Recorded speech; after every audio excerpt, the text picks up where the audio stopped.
son, Prodigy!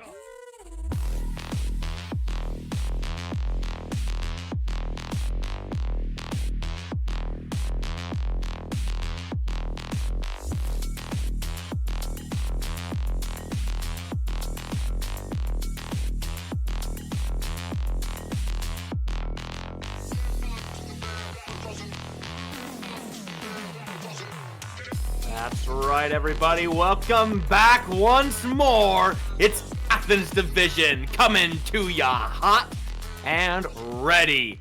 Still spooky and musy to bring you all the Smite action you could possibly want on this lovely Sunday evening. Musy, we just came off of a thrilling 3-game set. We got another best of 3 ahead of us between Going Ghost and the Wailing Banshees. Somebody call Danny Phantom because it is getting spooky out here. Up top, give me a high five. Yeah, no, all right, just me, audience. Yeah, it's between us. You're on your own. But I'm on my own. Me and all the cuties in the audience. But no, feeling good.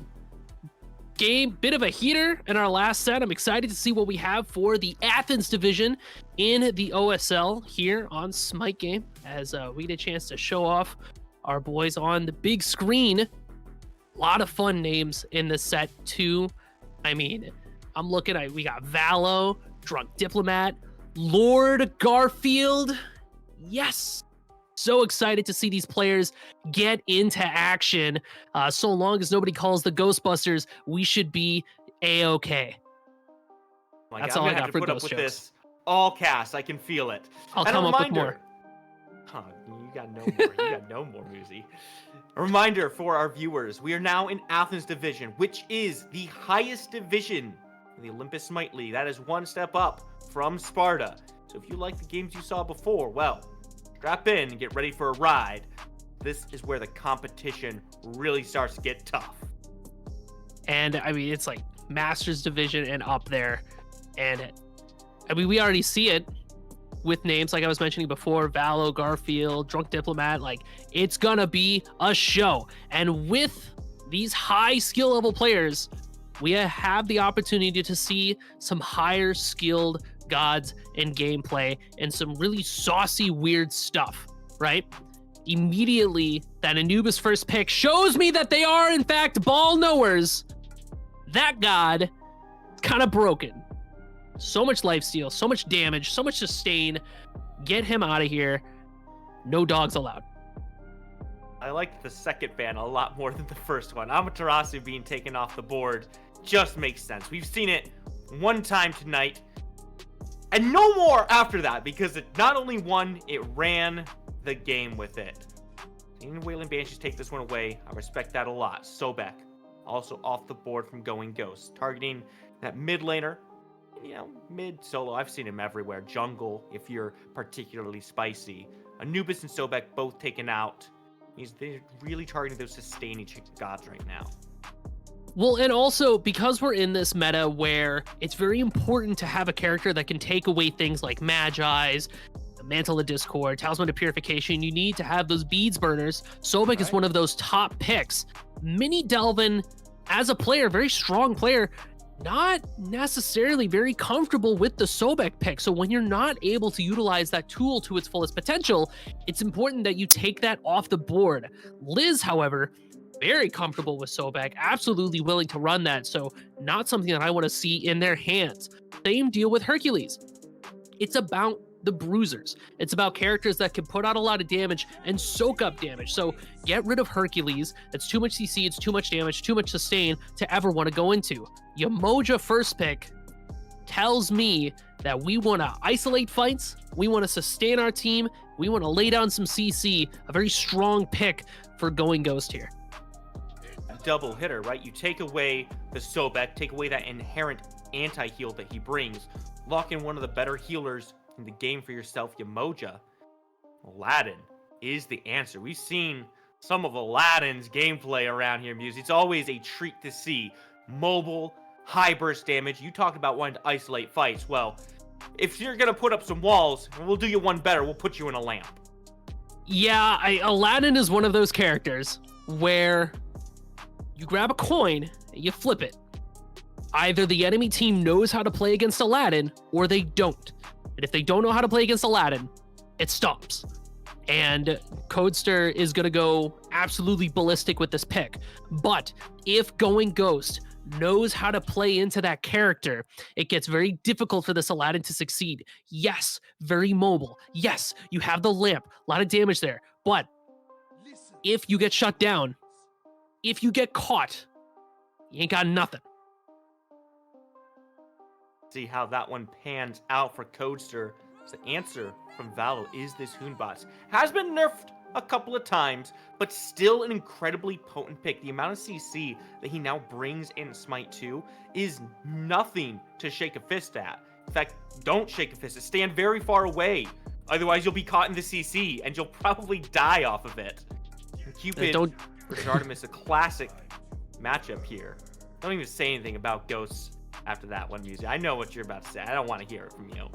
You're right, my fault. No more ghost puns. But with Going Ghost, having this Hoonbots and the Artemis and the Emoja, locking in Chalk and Agni, there is so much control in this composition. So many people who can just press forward and ruin somebody's day.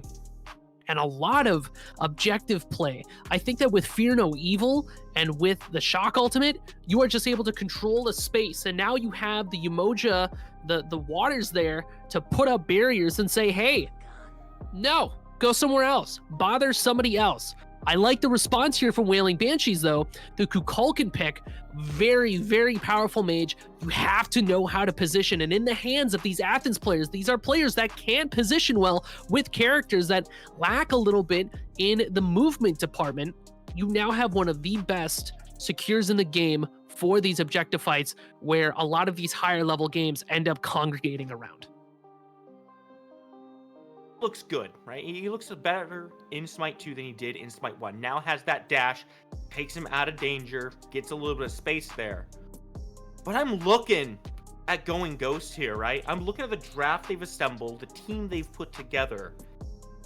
And I'm not sure that Kukulkan really likes too many of the gods we're staring at here. Stormcall comes down, he can't do anything.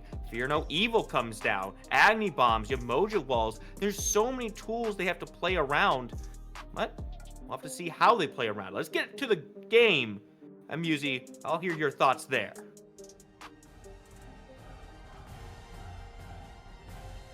It is. It's a game. How exciting. And I do agree. When it comes to this Kukulkan pick, there are a lot of hurdles that we need to worry about how we're going to jump through. If this silly noodle takes even one step out of line, it's a dead noodle.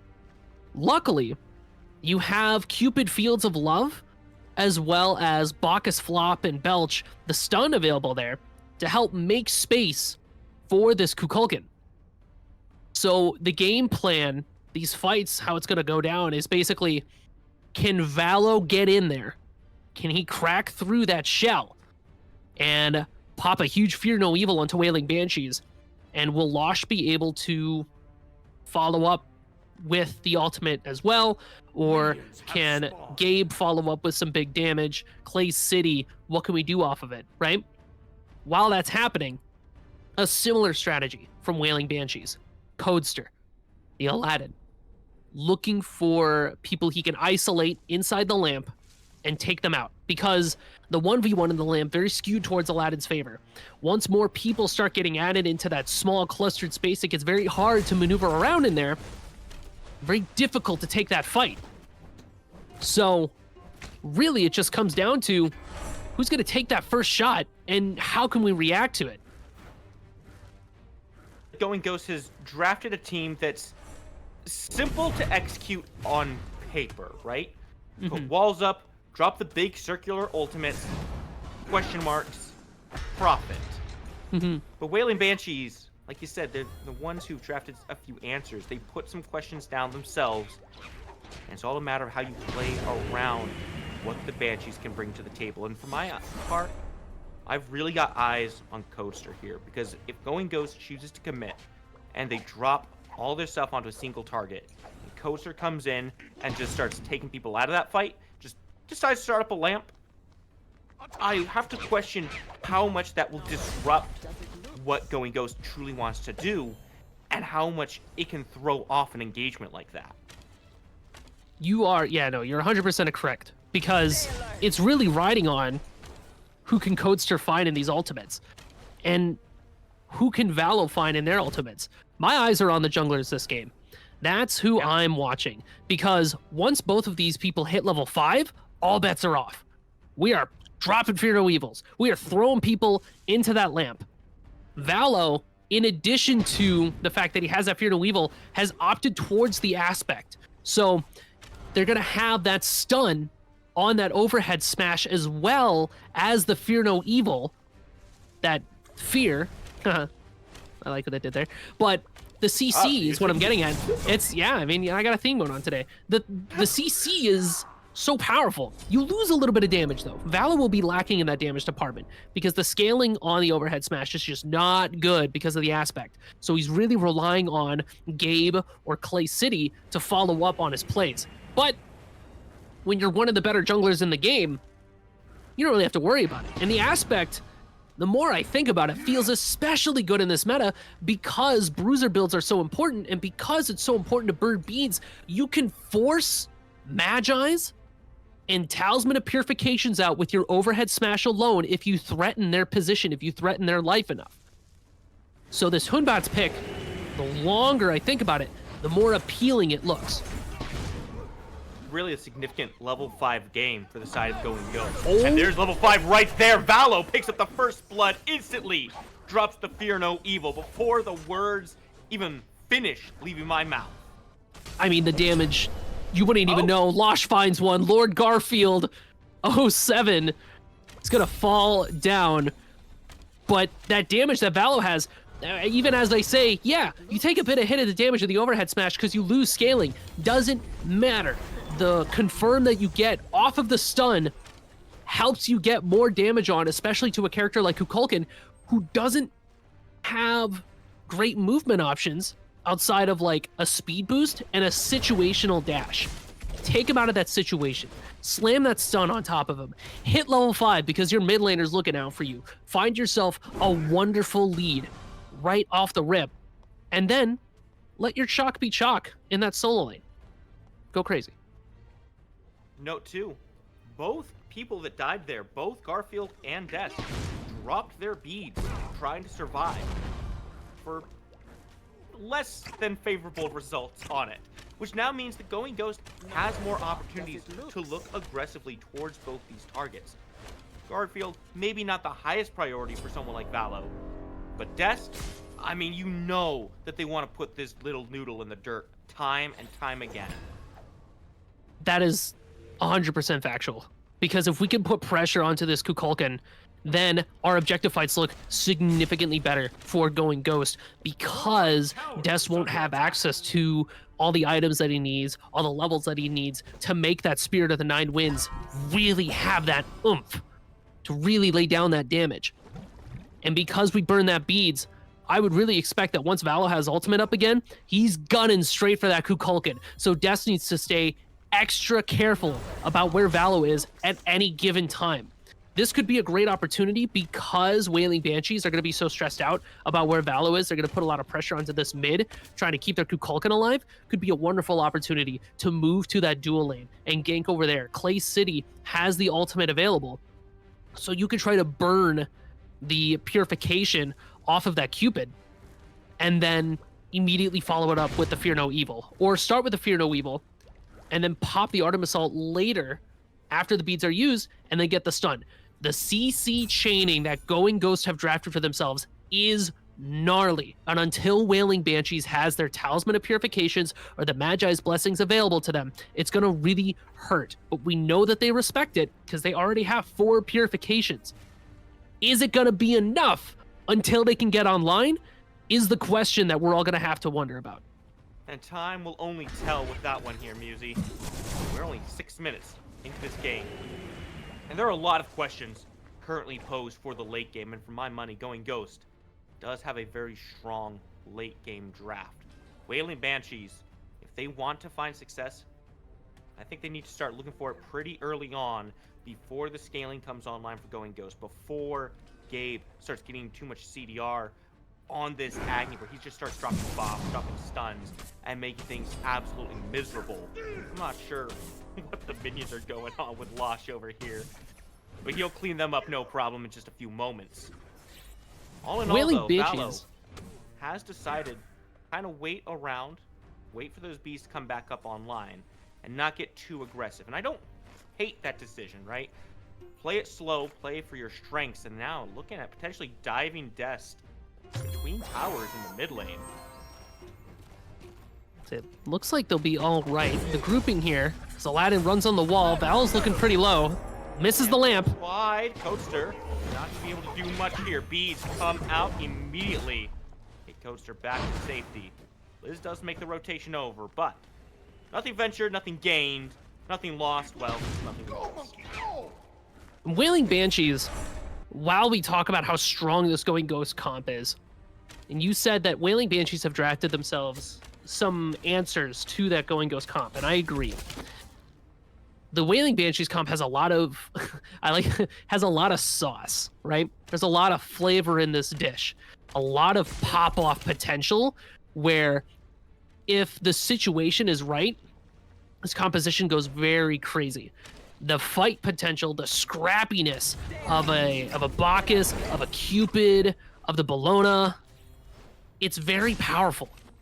So Wailing Banshees isn't necessarily looking for that 5v5. We're looking for a fight in our favor, a 3v2, maybe even like a 2v2 or a 3v3, where we don't have to worry about all of the options that Going Ghost has at once. We just have to focus on one. We just have to focus on Artemis. We just have to focus on the Hunbots. Maybe we just got to take down Gabe. That is where Wailing Banshees really succeeds. I will note, Banshees don't really need Scrappy because Ghost is effective against Ghost. So they don't need that additional help there. But everything you said is absolutely true. Now, a little bit of a brawl here. Clay City drops a Caledonian Boar, but Liz just gets met with the Boar, came right back to help out. No kills dropped there on either side. Actually, I take that back. Dest went down the mid lane. That's one more for the side of Going Ghost. Now looking at the Queen Naga. Clay City comes over to help out, make sure that's secured. Not a whole lot the Banshee's gonna be able to do about that. Coaster has to just watch and pull himself away from the action.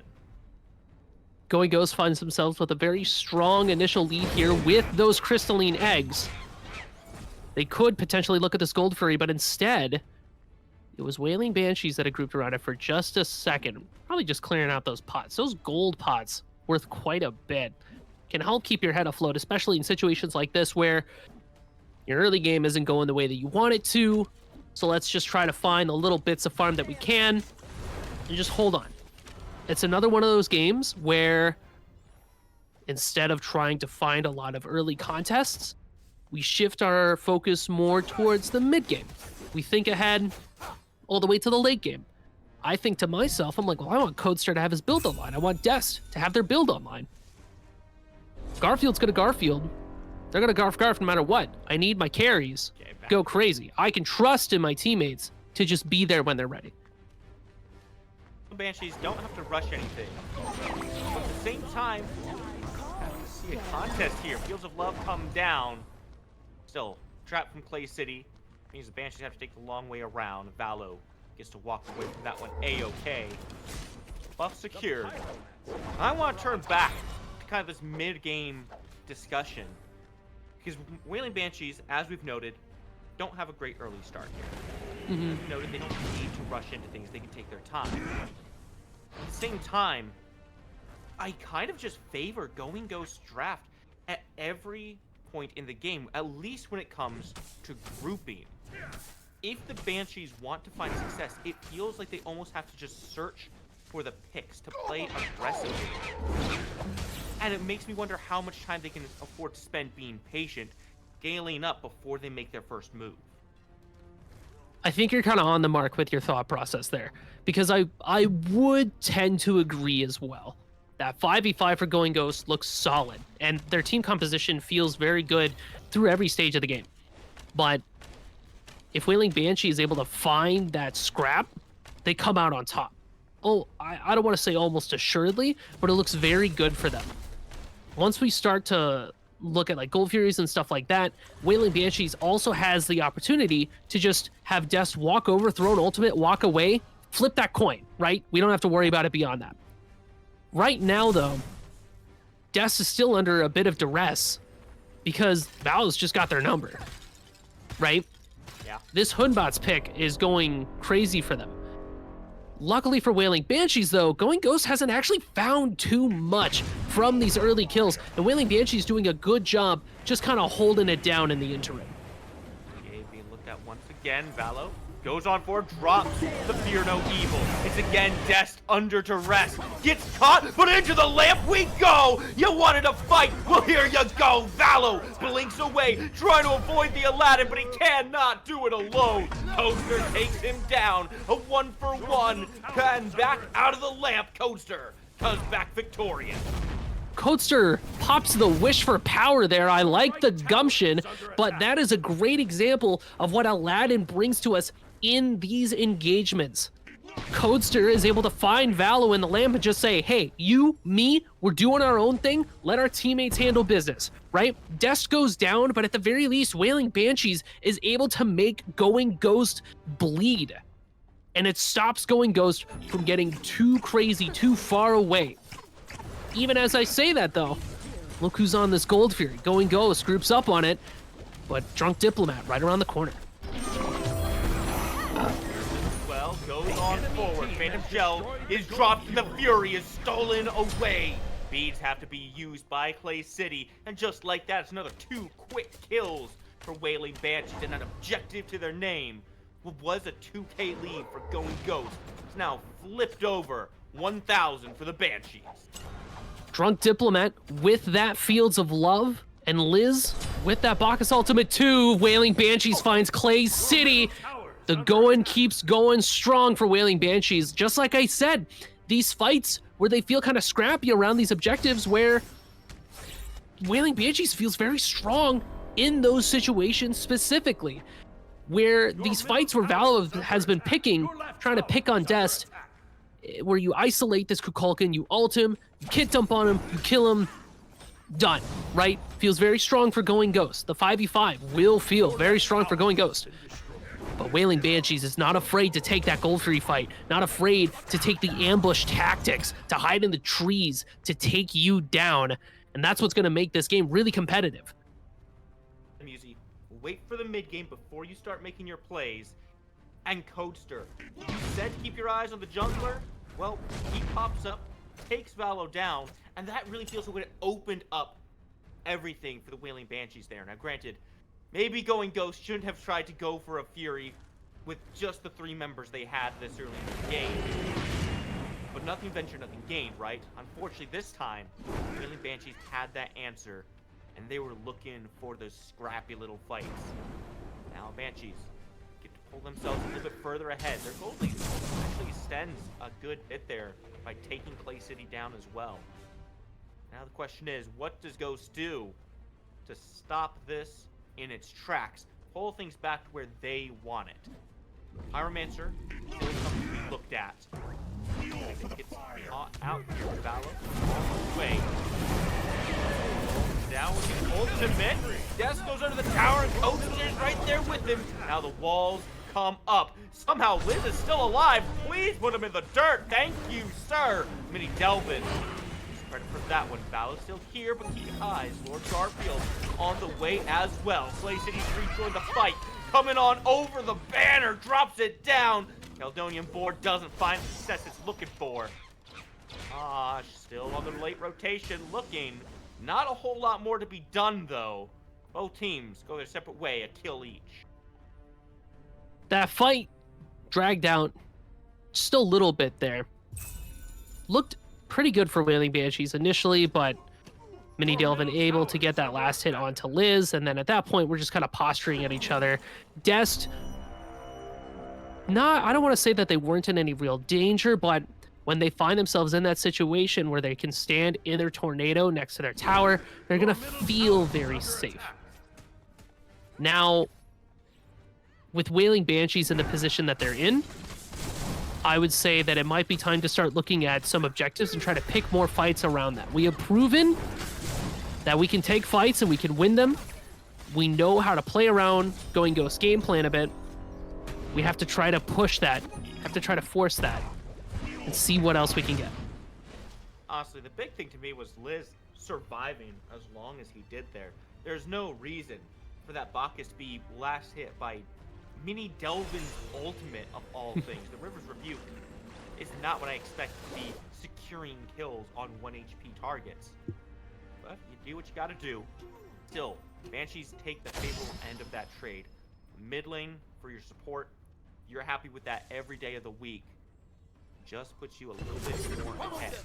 Death has Polynopton online. And Coaster looking to start up the second Gold Fury of the game. Put another notch in their belt. Careful. Falling off people. Gabe. Ooh. Step forward, dashes back. Keltonian board betrays Play City. The enemy team Comes down from Dest and spears the Fury. Vallo in the back, drops the Fear No Evil, but he's by himself. Rebuke comes up. Now we've got two in a bad spot. Drunk Diplomat, a little too drunk. Nowhere to go, goes down. Liz taken down for a double kill. Clay City knocking both arrows on the bow and putting their heads in them. Bit of an interesting ultimate from our Artemis there, with the boar opting to back up, but it still startled Wailing Banshees just enough to drop the Gold Fury for a second. They 100% assumed that they were going to get jumped on by that boar. While Wailing Banshees are still able to secure that Gold Fury, Vallo is able to just jump in there and cause havoc with that Fear No Evil. So the 2 for O, the 2 kills for Gold Fury, I would say that's in favor of Wailing Banshees at the end of the day. Gold Fury in Smite 2 is so important because of the pips. Now they are able to have enhanced minions when they walk next to them. That'll be very handy for any pushes that Wailing Banshees wants to make. And honestly, denies Going Ghost the ability to get out of their base a little bit faster. So when it comes around time for these Fire Giant engagements, that dance that we get to have where people have to back up and go back and forth favors Banshees just a little bit. Your right tower is under I'm attack. waiting for Wailing Banshees to find a big initiation, and even as I ask, they're going to deliver. Agni in a bit of trouble. Fuel for the fire. Does have the dash, gets himself out of danger. Nice and quick there. Doesn't take too much damage for his troubles. You gotta be looking at this Pyromancer up next. Keep your eyes on Coaster. Take the deep route through the enemy jungle. Lots of grouping coming from Ghost in this mid lane, but very little attention towards the objective just yet. Coaster being spotted out here. That might change things. Tornadoes come down, making sure the jungle cannot be pressed on. Desto, they pay the price. Drops the Spirit of the Nine Winds, doesn't quite connect with Vallo. The Vallo's in no man's land. Tries to make his way back through the River Rebuke. The walls doing some good work to keep him alive. Jumps back to his team. The Tornadoes don't have enough. The beads are forced out of Play City. Lord Garfield looking to run him down. Beads for himself. Dash comes through. Stun is good onto Garfield, but he's done his work already. Losh takes the 1-for-1 trade. Rise a Coaster, jumping in on Vallo. You can't get away from me that easy, my friend. Your left tower is under Aladdin is a character with so much mobility. There is nowhere safe to back except like at your fountain if you have half a health bar. Good job to Coaster for staying aware, staying relevant in that fight, looking for low health targets. Wailing Banshees find themselves a Pyromancer as well. And initially, that fight did not look very good for Wailing Banshees. We committed so much to taking down Vallo, and it was just off the mark. But Lord Garfield, making the ultimate sacrifice to take down Clay City, helps put Wailing Banshees in a position where they can fight without fear. Now, the biggest strength of Going Ghost is their 5-on-5 team fight. The full group up, get in there, let's do this. But what we've seen so far, even when they start all moving towards the same fight, is it feels more like 3 different fights. Vallo goes in, he separates himself from the team. There's not a whole lot of follow-up there. There's no one to back him up. He finds his way back to the team, but we've already expended a lot of our team fight tools just to get him back out. So Going Ghost hasn't really put all of what they've drafted together into the basket and push it onto the playing field. They're taking small pieces at a time and kind of just seeing what happens with them. And that strategy works pretty well in the early game, where a Fear No Evil onto a single Kukulkan like nets you a pretty significant win. But as the game progresses, that gets dicier and dicier because you run the risk of Wailing Banshees having an answer to the Fear No Evil in pocket.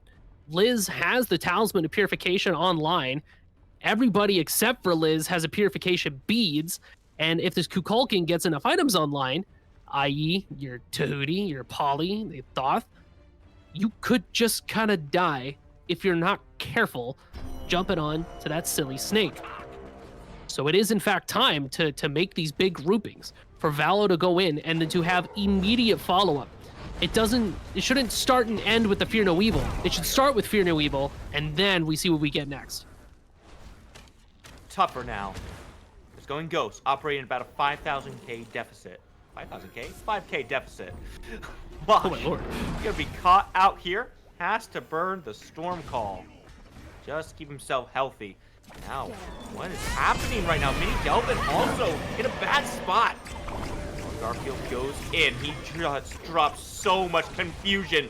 Valo comes over. Luna burn the damage around. Great double stun. And Mini Delvin takes out the ADC. Diplomat is down. Going Ghost. Still have a lot left of the tanks. Almost every ultimate has been expended. That's caught. Beads are not gonna save you. Losh on a killing spree. It's only the lamp left up for the Wailing Banshees. Going Ghosts have so much sustain in the form of Mini Delvin, and we finally got a chance to see it. That 5v5 fight potential helps Going Ghost win that engagement. The Rivers of Rebuke to cut up the fight. Whoa, the lamp! Gets caught, lazy backing into the lamp he goes, and his team trying to find a way in to help him out. Losh is here, Valo is here. You want my support? Well, you gotta go through all of us for it. The Storm Call comes down, and Delvin takes the credit for the kill. Unfortunate, Codester just did not have the damage available to put down Mini Delvin, and instead invited destruction onto himself. Pops the Wish of Immortality a little prematurely, because with that wish, what are we getting out of it? Speed buff? The speed buff that wasn't necessarily under threat. There's no FG being looked at right this second. I don't think that the pressure was there to pop that right away. Now, Codester doesn't have it for fights where sometimes you just gotta have that quick respawn to get back into it. So one less wish for Aladdin, only has wealth at this point. And then, what do you do? Apparently you look for the Gold Fury. Third one of the game. Last one you need. Ghost. Not in position to contest once again. Are looking over at the Fire Giant right now. Gabe, still in that mid lane. Maybe drawing some eyes over towards it. It's Garfield who gets there first. Walls come up. Valo jumps on out. Spirit of the Nine Winds comes out, but it's not enough. Delvin secures. Now they got a fight on their hands afterwards. Losh, nowhere to go. They have to disengage, but Garfield doesn't want to give up the ghost quite so quickly. Codestar brings another one down, and the lamp, we go again. Delvin, it's time for the rematch, baby. Are you 5 this one? It's a 3v1 the other way. Codestar puts him down. How does it feel now, loser? That's what it feels like! Codester's gotta feel just so much vindication of like, yeah, you want your friends? I got some friends of my own. Wailing Banshees don't get the Fire Giant, but they do get a good position post-fight. The only people with FG left are gonna be Valo and Gabe, as Wailing Banshees turn their attentions towards that right side. Going Ghost, I think you highlighted it very well, Spooky. Going Ghost have a wonderful 5v5. We are not fighting with a 5v5. We have multiple different fights going on at the same time. Gabe wasn't at that Fire Giant. He was hanging out in mid, pushing waves up.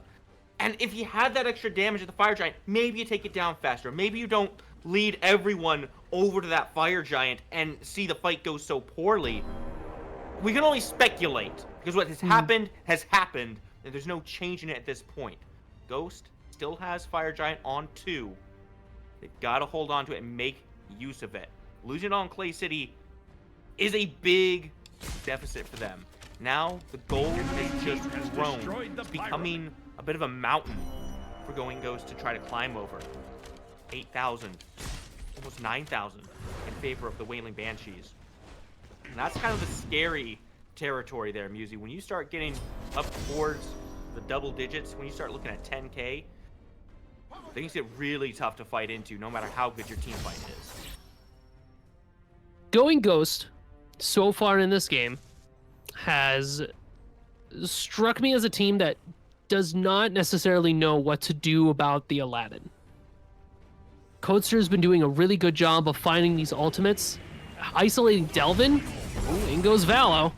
Valo finds a way in, but again, Gabe separates himself, the Rift Rebuke comes up, and Garfield takes Valo down.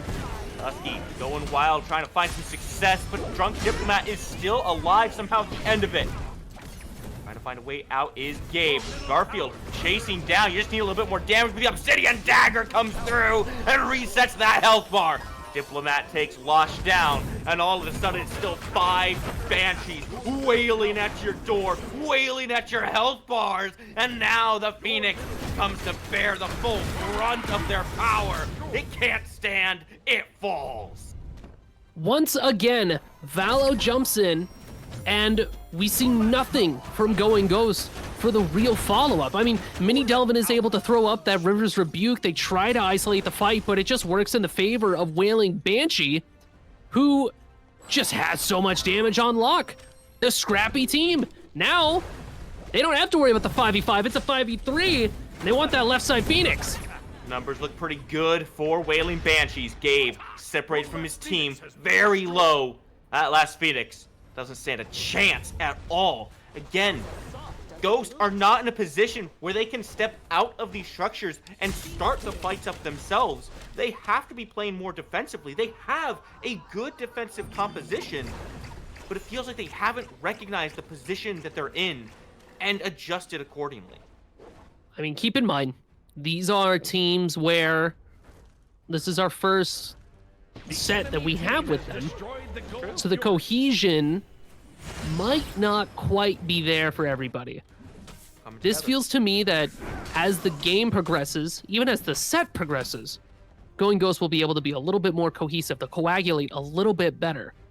But right now, it feels like they're not quite on the same page, where we have Val going in, and then we have Delvin going in, but then the damage from Gabe and Clay City aren't quite there. Once we start layering everything nice, like a lasagna, then we can really see success. Oh, wow, this does not bode well. Fear No Evil catches absolutely nobody on the Moonstrike to boot. Clay City takes the worst end of that trade. And I guess we're going into the lamp for now. Clay City's already down, and Coaster just looking to separate things. Destiny clean up outside, and they'll come in after the fact. Fields of Love and a River's Rebuke.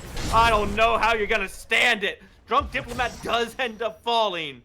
Coaster comes out looking nice and healthy. I don't know how well Delvin on his own can hold this base. Gabe over here looking at death, but Garfield's here as well. Can you go anywhere? No, he just disappeared. Phoenix has been destroyed.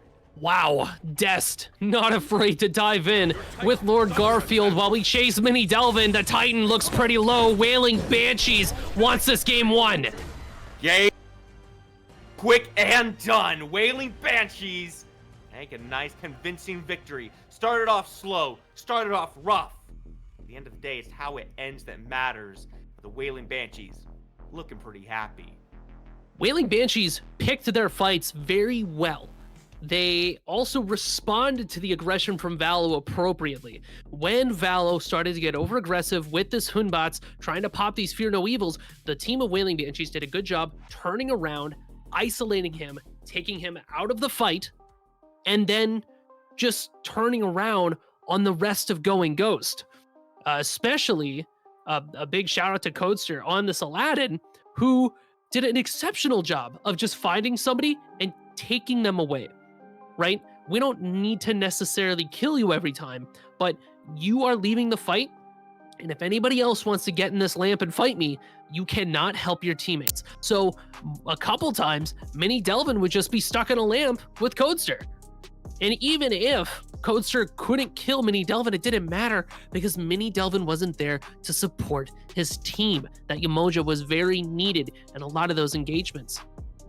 Call out Garfield as well, because a lot of times when we saw Valo going in, dropping the Fear No Evil, Dave had to dash back out of that fight because Garfield had just found a flank, was coming in and aggressing onto the back line and forcing that space out. It meant there was no damage following up the engagements that Going Ghost was looking for.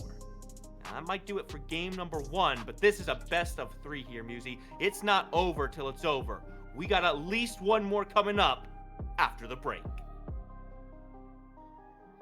All right, everybody. I hope you didn't miss us too much, because the show must go on, and here we are to bring it on. Musy, we just came out of a fiery game number 1. Wailing Banshees took the lead on that one, even though it might have taken them a little bit to do so. By the end of things, they were looking very dominant, very convincing. I think you encapsulated it pretty perfectly there. In the beginning, it was a little shaky on the Wailing Banshees, right? Going Ghost drafted themselves a team that on paper looked exceptionally good. Valo had a couple of good engagements on Dest in the beginning of the game, but as the game progressed, it became apparent that Going Ghost just wasn't taking the 5v5 that we wanted to see from them.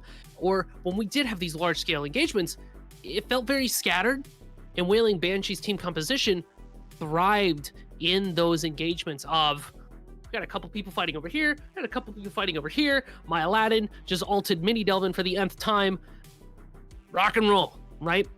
So it was a good situation for Wailing Banshee. Now as we move in towards game 2, we get to see, do Going Ghosts go back to the drawing board, or do they just need to tweak a little bit of the game they were playing while maintaining the draft that they had? Would be seeing them execute on their plan a little bit earlier, maybe when their deficit isn't quite so large. We'll see what decisions they decide to make in the picks and bans themselves here, Musy. That's one of the best parts, where everything starts to get started. That was redundant, but you're the guy with the smart words, not me. Yeah, I passed 10th grade English once, so it's kind of carried me all Only the way through once? life at this point. Yeah, just the one time. I You gotta go get back those for the numbers second up, time. Musy. Those I are know. rookie numbers. I should have done high school again. I mean, I did. Wow, 3 times, as a matter of fact. that's crazy. I know. I like to be thorough. Mm-hmm. Hey, how about these picks and bans? So spooky. Yeah, let's get the picks and bans going before I make a greater fool of myself. Going Ghost, sticking with the Anubis. Not interested in seeing that one come through. And you know what? You might as well stick with it, right? If you can identify the problems in your game plan, you don't need to change a whole lot up in the bans themselves here. I wonder, though, do we see the Aladdin ban? Because Codester it had to feel annoying playing into that. The chase potential that character has, the isolation that he offers for his team, that to me feels important enough that it might be worth taking that off the board. Of course, you open yourself up to other things. Instead, it's going to be Hunbots, which tells me Valo wants to switch to something else, but doesn't want to give Codester the Hunbots. So this could be a play for the first pick Aladdin for Going Ghost, which would be fairly sinister to deal with. But Wailing Banshee have the opportunity to take away Aladdin. It's going to be Herc instead. So now, who gets to have the guy? You think you're sneaky here, Musy, but I picked up the sinister joke there, all right? I know what you're doing here. You can't get those past me. That said, I wouldn't hate to see the Aladdin. I think you might have hit the nail on the head, but you're good at this here. Aladdin locked in. Hopefully it looks a little bit better for Valo than the Hunbots did. And honestly, I don't dislike the decision to make this change. It gives you an additional ban in there, and clearly the Hunbots wasn't really working out. Whether that's a team cohesion issue, a comms issue, or just the fact that Wailing Banshees was too good at separating them. Could be any number of reasons, But if you've identified the problem, you make the change. This looks fantastic. Of course, then you open yourself up to the Sobek pick that Liz is going to feel very strong on, expecting big things from Liz with the Sobek pluck. These bruiser characters, Liz does very well with them.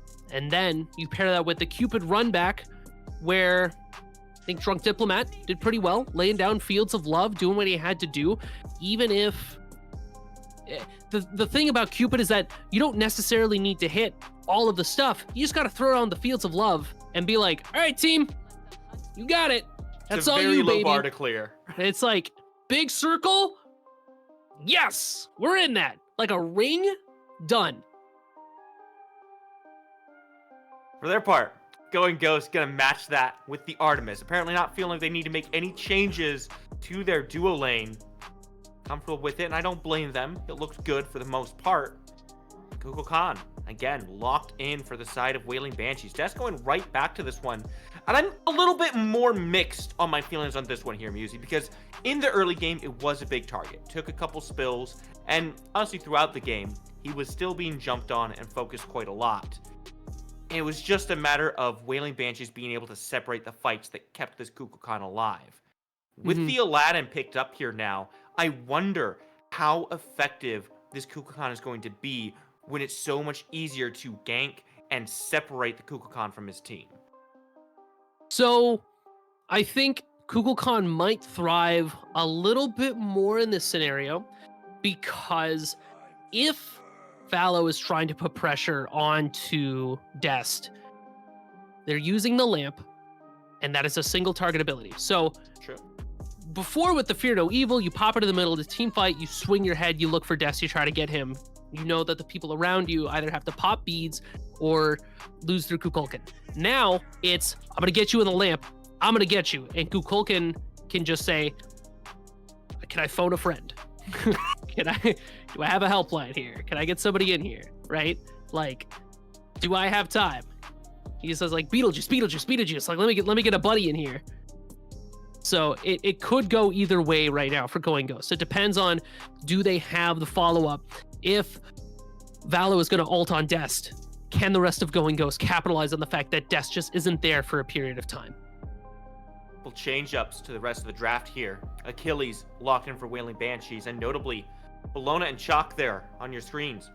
Swapped sides from game number 1 here.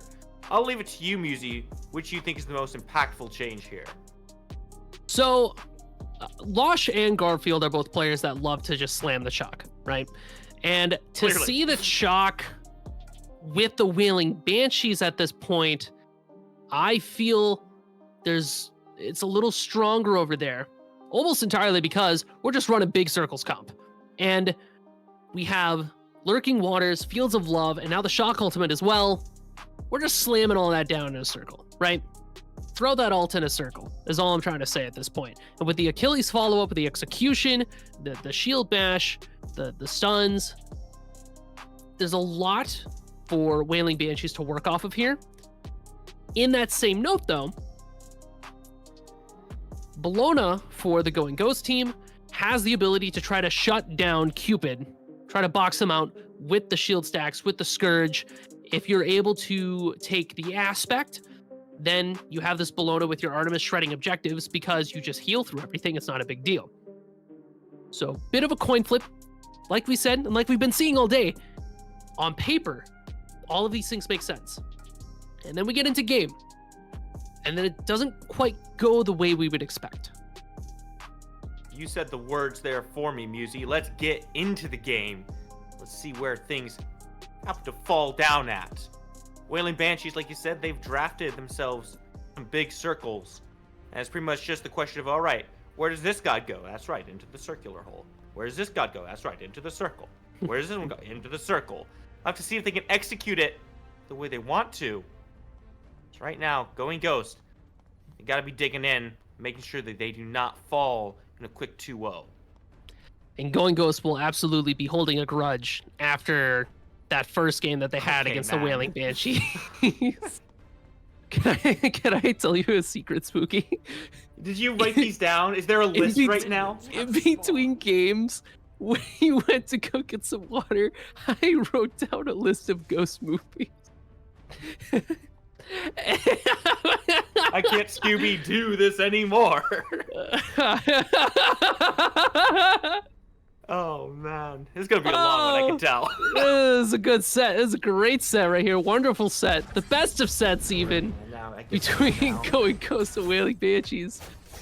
So, kind of building off of what we were talking about before, how these fights break down, at least in the early game, my eyes are again drawn to these junglers, specifically Aladdin, because Valo's going to be rocking this Aladdin this time around. Wailing Banshees, if you know how to play the Aladdin, surely you know how to play against it. And you do have that Cupid Fields of Love where if Valo decides to go anywhere near that dual lane, Drunk Diplomat laughs at him, drops the ultimate, and then leaves. Because if you cripple an Aladdin, he just kind of dies. That's the hot take. You cripple him, he's dead. That's all it takes. We just don't have a lot of those right now. But we got Cupid Fields of Love. You gotta make do with what you got. It's kind of the name there. You cripple him and you cripple him. We got, True. what, Fields of Love? Rom's not in the game, so you can't be relying on that one coming through. Yeah, I know I've got a whole game here to talk about, but like my mind keeps going back to the draft, and I was thinking, man, why did he call it a ring? And can't believe I was that slow on it. I'm just wondering now how many others like just slipped by me. You heard that through the grapevine, did you? I can't show all my secrets quite yet. You know, I gotta keep a couple things close to the chest. All right, then keep your secrets. We've got a whole game here to focus on. Hopefully, I'll be able to do that. My mind here goes over to this right side, right? Because Garfield was on the Bologna last time, Right. and he was such an impactful player in the fights, constantly diving into the backline, forcing them out, creating so much space. And while the Chalk still does that, it's more of a single button that does it, right? And once the Storm Call is down, it's a little bit easier to play around this guy. So my question is, can he still have the same impact? Or do you think he's more reliant on the junglers? Clay City finds a first blood opposite side of the map. That is Artemis doing classic Artemis things. We saw two Valo grouped up around the side. Meanwhile, in the solo lane, Garfield and Codester take down Losh. So 1-for-1 on either side of the map here. And I like seeing that. As one jungler went to duo, the other one went to the solo. Not too Great. bad of a trade. I think ultimately it comes out ahead for this duo, though. Getting Clay City up and running with that Artemis pick is going to be critical. That is a god that once they kind of hit that mass, you can start focusing down objectives and throw out Tusky if anybody tries to harass you. First, you get it on your ADC, is the first blood bounty on top of it. Everything feels good for Clay City there. Sure, you don't want to lose your solo laner, but if you're gonna take some trades there, you might as well get the first blood out of it. Already you can see both Codester and Valo looking back on this right side of the map. Valo, focus on that blue buff for now. Blink comes out from Garfield. Maybe opportunities opening up. Good presence of mind there from Garfield, whether or not he knew that Valo was there. Taking that chance to step back stops yourself from dying here. Valo, though, puts pressure on this blue. To maybe steal this one away. Gabe's here as well. It's a three-man invade that'll be nicely secured by Going Ghost. And that's what you need. If you found yourself at a slight deficit on that lane, make a play for the blue buff. It's a quick and easy way to bring yourself back to parity. And what hurts the most about that for Chalk is less the loss of the blue buff and more the loss of the farm. Chalk's able to sustain through lane with his passive. He can throw out abilities. He's not too worried about it. But denying him the gold that he needs in order to stay relevant in his lane, that's where it gets a little tricky. It also helps put Valo a little bit ahead because Codester was able to benefit from that solo gank not too long ago, whereas Valo wasn't close enough to that dual lane kill to benefit. So now we get to find, like you said, some parity for our junglers, and they get to level out. True, Gabe. Not quite scaled up enough to make an even trade there. Still had just the one gem. Quick back though. gets himself a full Chronos pendant. That one's going to be very impactful as this game goes on. We haven't had a whole lot of time to talk about the itemization that we've seen coming through on these gods here in this new meta. But let's just take a moment to look things over here real quick. So we have the Broggy's Harp on Clay City. Obviously, Book of Thoth still being built on this Kukulkan. Is there anything sticking out to you in particular? It's a little early to say, although I've noticed that supports recently will just rush Magi's. And that's a good item. It's a very good item. Being able to cleanse yourself in a meta where CC is very important, bruisers are very important, something you want. A lot of stats attached to that too. So a good early pickup. All in all, builds are going to look a little more bruisery, and mages want to build a lot of cooldown. Agni especially is a character that works well with these cooldown builds, especially because you have all 3 bombs once you hit level 5. Look at Codister in this bush. When are they going to go in, I wonder? It's a very patient fellow. It's not going to go in at all. I'm going to get a little dated. Thanks, Codister. My man. But the cooldown build is what's really relevant for mages. That and Polynomicons. Anybody can use Polynomicon, you're goated. So Kukulkan has that on lock. Supposed to be hitting our Polynomicon procs? If you can do it, God bless you. And if you can't, good luck. Man, this game just gets harder and harder by the day. I know, tell you what. I mean, hard stuck silver. So what am I supposed to do, right? No. Look at Follow over here. He's just been hovering around the side of the map, just waiting for someone to come by. Now Death's on a collision course. Might get spotted out. Engaged on purple buff. Does get successfully stolen away. Riz Rebuke comes up and down. Not a whole lot found with it. So far, Going Ghost have been focusing on these small incremental plays. Sure, they got themselves an early kill, but everything has been about these buffs, trying to strip farm away from the Wailing Banshees. And frankly, even though it may be considered boring to some people, that's generally one of the best ways you can find yourself a lead. It's the small plays, not the big flashy ones. Look, Gabe, he's a flashy play himself here. He's just left for the dirt. Valo just clears out of there and says, you're on your own, man. Whether he didn't have the dash available or wasn't willing to try to dash through that Cuckoo Tornado, unsure. But being able to lock down an Agni like that, good things for Codister and Des. Wailing Banshees, can they repeat the magic of the past? You saw them swing around that gold here for a little bit. No real commitments there. Wailing Banshees are also willing to settle for their small victories. The pace of this game has slowed down significantly from that rapid fire test that we had in that first game. That first game, these teams are feeling each other out. What can I get away with? Is this a stomp game? Can I just stomp these guys? No? All right, let's play the game. All right, let's play the game. Okay, let's go try to take their buffs. No, we can't all 5-man invade on their tier 2 tower. No, we can't do all the silly things. Take their buffs. Go from there. Get a pick. Okay, move on. Small victories, just like you said. Victories, but the downside of small victories is that they can be evened out quite easily by small victories on the other side. And that's what we saw, taking Gabe down there in the mid lane. And now it's up to Going Ghost to find themselves an answer. They still hold a slight gold lead, but make no mistake, that is purely cosmetic. It's a nice number to look at. It means absolutely nothing in actual practice. If they want to find themselves anything significant, they've got to keep the pressure up. Problem is, there's no real opportunity to go for. Maybe this blue buff on the right side, Losh is in a good spot to maybe contest that. These team fights are what it's really going to start to boil down to. And it's going to be those mid to late games, because we're not going to find too many from the point we're at right now. These teams only want to commit to something if it's going to be something where they feel like they'll earn a lot from the victory. Gold Fury, Pyromancer when it comes up, FG down the line. Around these objectives, the team that's really going to feel strong on paper is going to be that Going Ghost, that 5v5. Wailing Banshees have proven time and again they're very good at isolating fights. And now they have to contend against Val with this Aladdin that does well with that too. So Is under attack. it's honestly this back and forth of who is going to be able to catch who first. No way. There's no way. Got that dog in you? Aegis and the basic connect. Oh, Coaster ends up biting off a little too much. Your middle tower Gabe is somehow under able to attack. turn that one around with maybe a little bit of help from the tower there in the mid lane. Has arrived.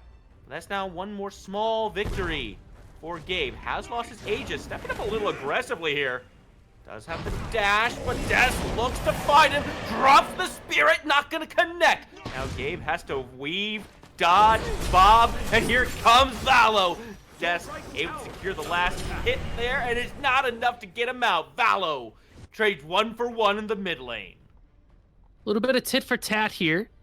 Not quite what I would have expected because, you know, why is Codister on our back lefts over there? But going back and forth, going Ghost and Wailing Banshees still feeling each other out this game. And what can we commit to and what can we get from it? Aladdin pops a wish here. I think that was a wish for wealth. That's what it sounded like. Them by sound. That's impressive, Musi. Wailing Banshees. Definitely in a spot where they can look for a little bit more here. I gotta wonder why Gabe was still committing to try to farm that wave, but I can't say much because I would do the same exact thing. Now, but The greed. it truly is. I can't help it. I see those mini waves coming in, and I'm like, oh, it's gotta be mine. But now brings us to parity. Once again, neither team is able to really find themselves a foothold and elevate themselves above their competition. It's just this neck-and-neck push, a constant testing to see who will bend further, who will break first. As we approach 12 minutes, Gold Fury still hasn't really been looked at. That's a great trap from Clay City just to make sure no more aggression put onto him. Liz doesn't have Talisman of Purification yet, which leaves that dual lane, the dual lane, open to a lot of CC. So there's potential for the Aladdin to really mess it up. Valo does go ahead and mess something up. It's not the dual lane. It's Death's health bar. That's got to feel pretty good. I'm sorry, the Aladdin, apparently, as we're Thank saying you. now. Appreciate that. Should be a little bit of pressure on this middle Your lane. right tower is under Mhm, attack. Down. I'm done with Nice. that bit now. Yeah, we're moving on from that bit. We're gonna table however. Let me find more ghost titles.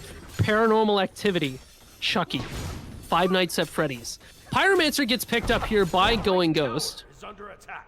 Your and team has destroyed put the down. Pyromancer. So finally, an objective swinging the way towards Going Ghost. Gives themselves a little bit of extra gold. More importantly, that Pyromancer bomb could help set off a chain of reactions where we can start looking at things like the towers, or honestly, if we're gutsy, Gold Fury, so the Fire Giant when it spawns in a couple of minutes. Tools amassing is what we need. Once again, Spooky, we're here for the little victories. I'd call that one like a medium size. Nice start.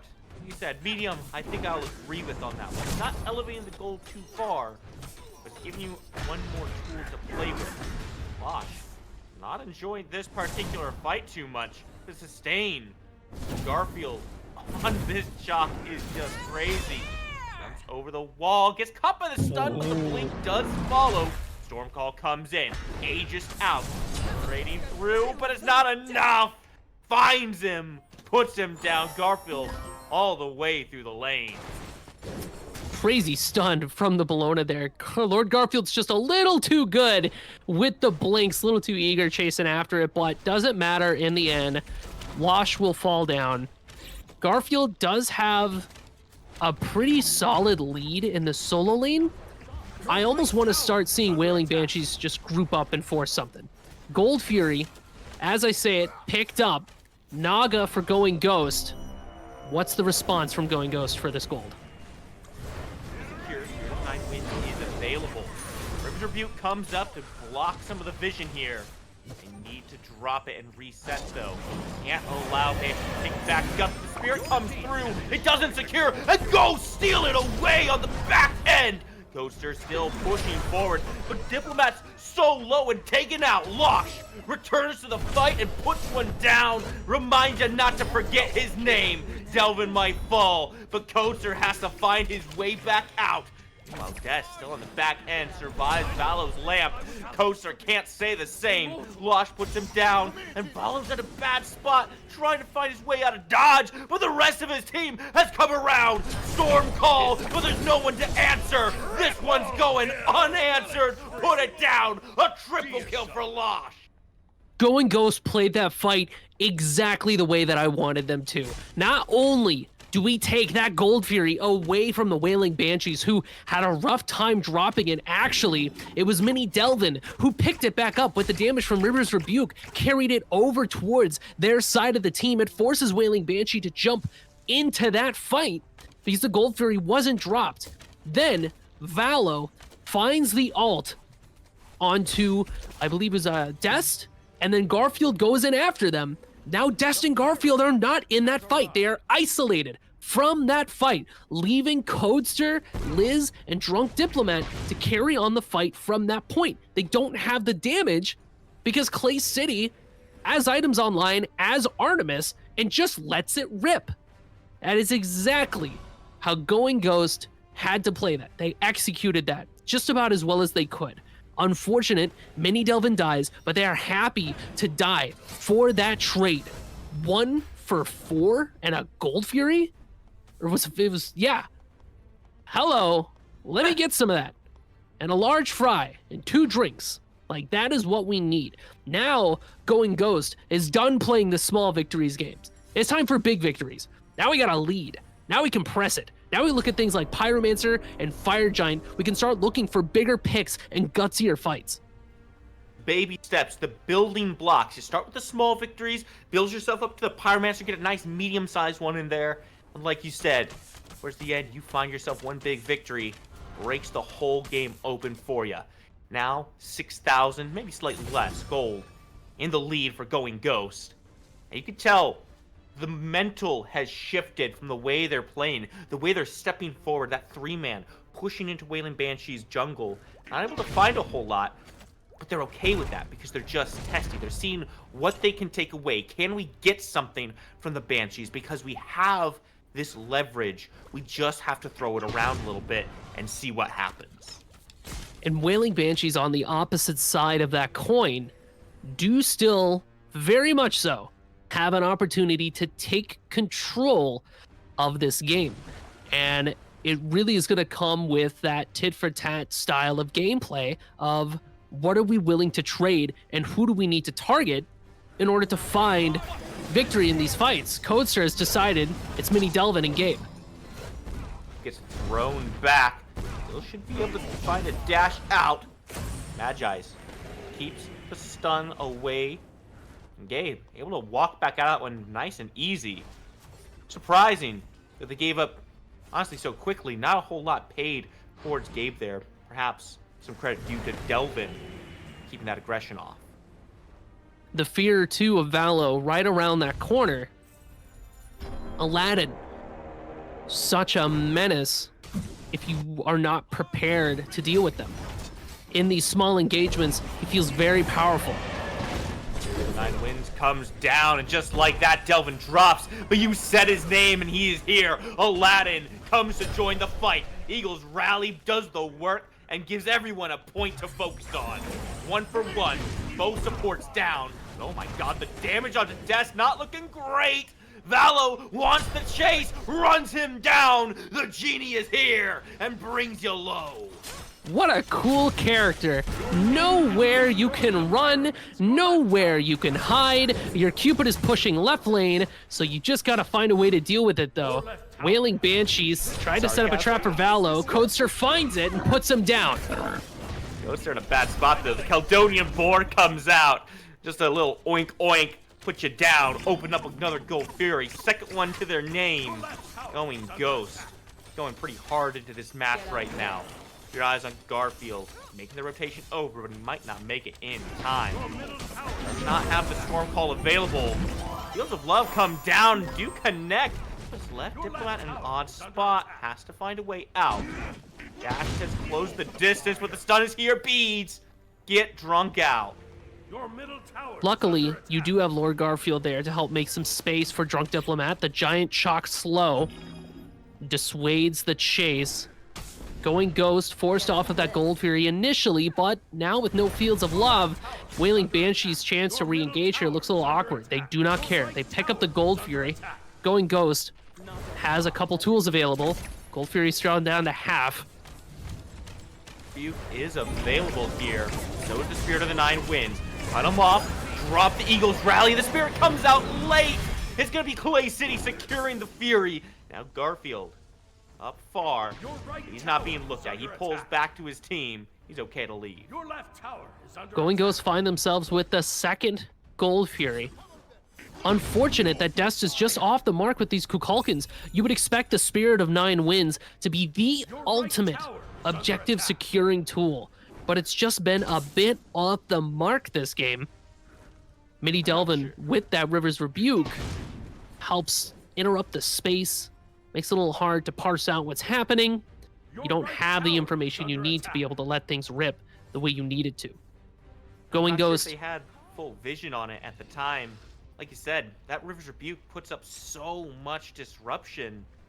Question now becomes, Wailing Banshees, they have split up. Their gold lead deficit, I should say, is growing. The question is, where do they go from here? It's not over. They gotta find a way to turn this around. so from Going Ghost, I would say it's probably time to start looking at bigger objectives like Fire Giant and seeing if we can bait a fight there so that we just get some picks and then go for the objective. You have Valo. If you can find a way to have Valo ult somebody and keep Wailing Banshees out of the lamp, which with a character like Agni, incredibly doable. Yeah. Your Aladdin ults somebody, you throw the smoke on top of the ult. Nobody's getting in the lamp. Anti-lamp zone. Tick damage. You're donezo, right? So now that leaves Valo with a chance to just fight whoever they want in there. Of course, after that, you have to contend with the fact that you don't have your stun unless you have like a Staff of Mirrodin, which I don't think anybody's really building these days. And why would you Staff of Mirrodin to smoke? But yeah, hey, this is my hypothetical. You leave me alone. Staff of Mirrodin smoke. Staff of Mirrodin Double with the stun. smoke. Yeah, Yeah. get the double stun. Crazy value. That's what I'm saying. See, you get it, Spooky. Yeah. But from Wailing Banshees, I'm looking for picks. Honestly, these 5v5s aren't quite going the way that I would want them to.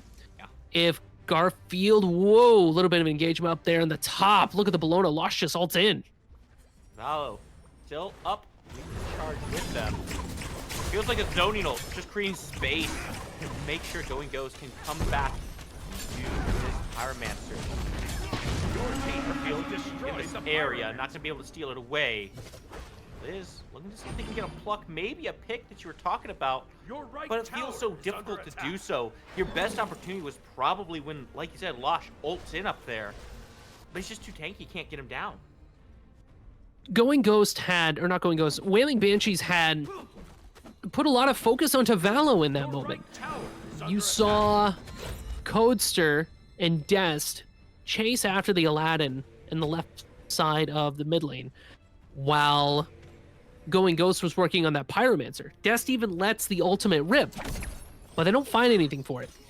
Locking down this Aladdin is going to be a very tricky task because of how mobile he is. Wailing Banshees had, I think, the best way to do it the last time they killed Valo, where it was like, I imagined in my head kind of like checkers. Like, you know, he's going to jump this way, so I put a piece over here to catch him there. That's how you have to deal with Aladdin. If you're just trying to chase after him, you can't. He's got too much mobility. He's going to go over the wall and he's going to dash out. And then in addition to that, he's got his Aegis, he's got the lamp. That's not the target that we need. When you Well, mentioned that Losh goes over the wall, that's a good target. That Bologna that's up there by themselves, try to see if you can get them. Swing wide, find Clay City or Gabe. But Valo has got to be someone who, they jumped on me, get him. And then he has abilities up, let him go. It is what it is. The They're enemy saying team sometimes has they're better at destroyed the checkers than gold I fury. am. They take Gold Fury, but Going Ghost, one step ahead, looking over the Fire Giant. Like you said, you know they're gonna jump one way, you put a piece down, they're ready to counter jump them there. Fire Giant is taken. It's going to go in Ghost, with the only Wailing Banshees pick up their first Gold Fury. Wailing Banshees, I mean, it's nice to have that Gold Fury, but going Ghost having that Fire Giant is going to be very tough to fight into, especially now because we see Losh has got that dagger. Love that dagger. Lovely dagger, Obsidian dagger that. Can't cut anything for nothing. But It's your life. the insurance on that thing is crazy. What So- are you talking about? Life insurance, it brings you back. Yeah. Oh, I don't like this guy. Got angles. Oh, They're kind man. of silly with it out here. Spooky and I love a good joke. But now that we have this FG, we can make easy pushes. That left side tier 1 going down, you can imagine tier 2s not too long after. Wailing Banshees aren't positioned in a way to really slow it down, so you know the game plan is going to be, how do we stop them at this Phoenix? Kukulkan, great for tower defending, because you've got the tornado you throw down, deny an entire area, and just say, no, not here. You can go somewhere else. Chalk's got the rain, but once going Ghost is able to make that commitment under the tower, you have to stop them. Otherwise, you look at a potential dead Titan. Going Ghost, you feel very confident in their sieges right now. Tornadoes come down, but it's just a matter of trying to clear out minions.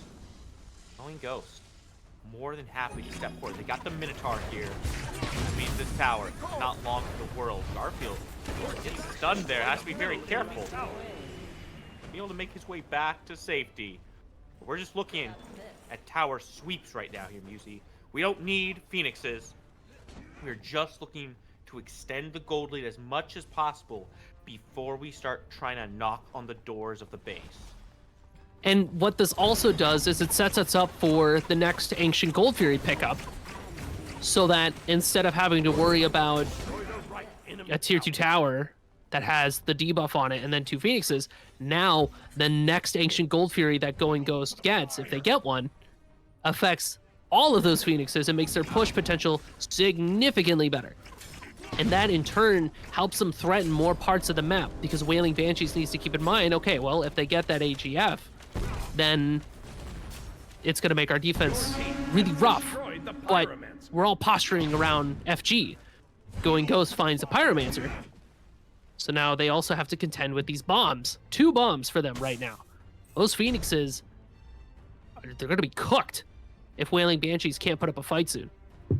Now, I'm not sure what getting a girlfriend has to do for Going Ghost's victory here. But, like you said, they've got all the tools they need to break these structures down. Getting that Ancient Gold Fury. Gonna be a nice step forward there. You gotta be careful. Well, now I was gonna say Wailing Banshees was in position. But they've actually reset. Just dropped some vision down, it looks like.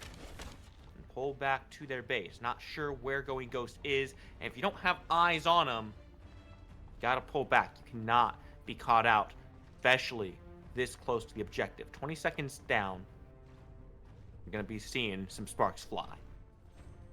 Wailing Banshees needs good initiation to start this fight. We need to pluck somebody who doesn't have beads and doesn't have Magi's, which is a very tall ask. So before we can do that, we have to find a way to burn it. Even as I say that, Liz finds their Magi's burnt. That leaves the Wailing Banshees initiation a little sketchy. Gold Fury picked up by the Going Ghosts. Losh in the back, but Wailing Banshees are stepping forward. They want this fight closer. Now the flank. Spirit of the Nine Winds comes down, immuned, and Gabe takes Liz down. One less tank for the Wailing Banshees. Going Ghost is going into the lamp we go. Coaster, you gotta take the 1v1. Oh, make it a 2v1. Let's just get everyone in here. Bring him down. And that's 2 dead for the Wailing Banshees. Call them ghosts themselves. Gold Fury on the menu. Going Ghost picks up this Ancient Gold Fury, and then we can either take it to FG or start running it down. Unfortunately, Wailing Banshees in that fight felt a little bit split up. The ultimate that Dest had let rip, getting immune there is tragic. The damage is just off the mark for the Wailing Banshees. They are not able to find the fights that they were last game. They can't capitalize in the same way. Meanwhile, Going Ghost playing a very clean game of Smite 2, where it's just, I want to take this, I want to do this, find a pick, let's rock and roll. Destroyed a left enemy. Phone call comes down, but it's too little, too late. Cannot stop the bird from dying. That's 2 Phoenixes down, Musi. Right side has also fallen in the meantime. Now, Wailing Banshees find themselves backs pressed against a wall in an all too familiar situation. They've been here before, but it was in the other way around. They want to change things. Delvin is a target. Can they do find him? Diplomat gets the credit to burn a couple ultimates. Still looking for Valo. And he's a mobile guy. Caledonian Boar comes through. All of a sudden, Garfield gets the damage turned around right on him. Has to take his steps back. And recoil. Maybe slink back to base, but it's the Fire Giant being looked at. They got to pick here, Musi. What can they do? Mindy Delvin's going to be down for another 40 seconds. Codester and Death still have ultimates available, so this objective is not a far cry. It's definitely doable. It's fallen down to about half. No, about half as well. Where the Night Wiz comes through, look for damage in the fight, but it misses Play City. And now things have turned around. Valo gets dropped. The Losh still swinging, looking instead at the Naga Queen, I suppose. Gabe still around, which means pyro bombs available. And the Wailing Banshees have to step back. Valo wishes for immortality there to bring himself right back to the fight. And Wailing Banshees are forced to back and defend their Titan from these minion waves that are amassing. Opens the opportunity. Going Ghost is going to take a look at that FG. That fight initially, I felt like Wailing Banshees, so many ghosts in this house. This place is haunted. Wailing Banshees had the opportunity to look at that Fire Giant, but I feel like Dest using their ultimates for damage in fights isn't quite the play. I almost wonder if a commitment to that FG and finishing off with the Kukulkan ult might have worked out a little bit differently for them. It looks like Going Ghost also finds themselves the Pyromancer, so another bomb. We're stacked up here. Their next push is going to be significant. Is it 5? Oh no, it's 2. You got 3 bombs from Agni. Oh, okay. 2 runic bombs. Okay. You got me. Bombs. Yeah, it's a lot of bombs. You got me. That's good. I think I this like isn't that. an airline. Yeah. Yeah. Now, This push is going nuts. How about it? gonna be going pretty hard here in just a few moments. Right now, Going Ghost just looking, bringing this minion wave up. They've got the Minotaur. It's not looking that healthy itself. Gotta keep your eyes on the right side too. Losh, bringing those minions up and up.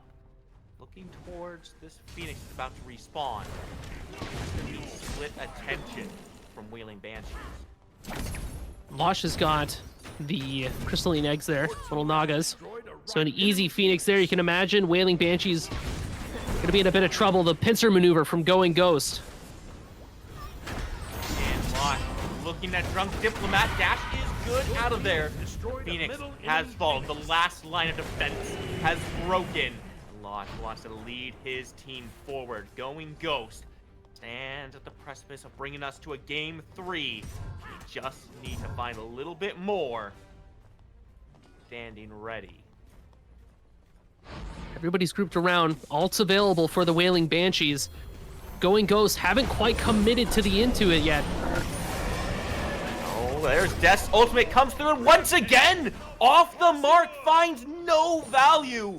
And Lord Garfield just has to watch. Maybe he thought that the Chuck was on the other side, but now the Titan is under duress, and there's not much can be done to save it. Game number 2, Going Ghost. Going Ghost, clean game number 2 there, as the Wailing Banshees defense, it was just a little bit too much. Going Ghost did a great job of staggering those Phoenix kills, the split push there from Losh, and then that pincer maneuver as he like works his way around and forces the rest of Wailing Banshees into the throne room. Garfield and Liz tried to get an initiation towards the end there, but fell a little bit flat. Ghost had a proper response. and clean that up, opens the doors of the Titan room and just says, all right, hey, cool.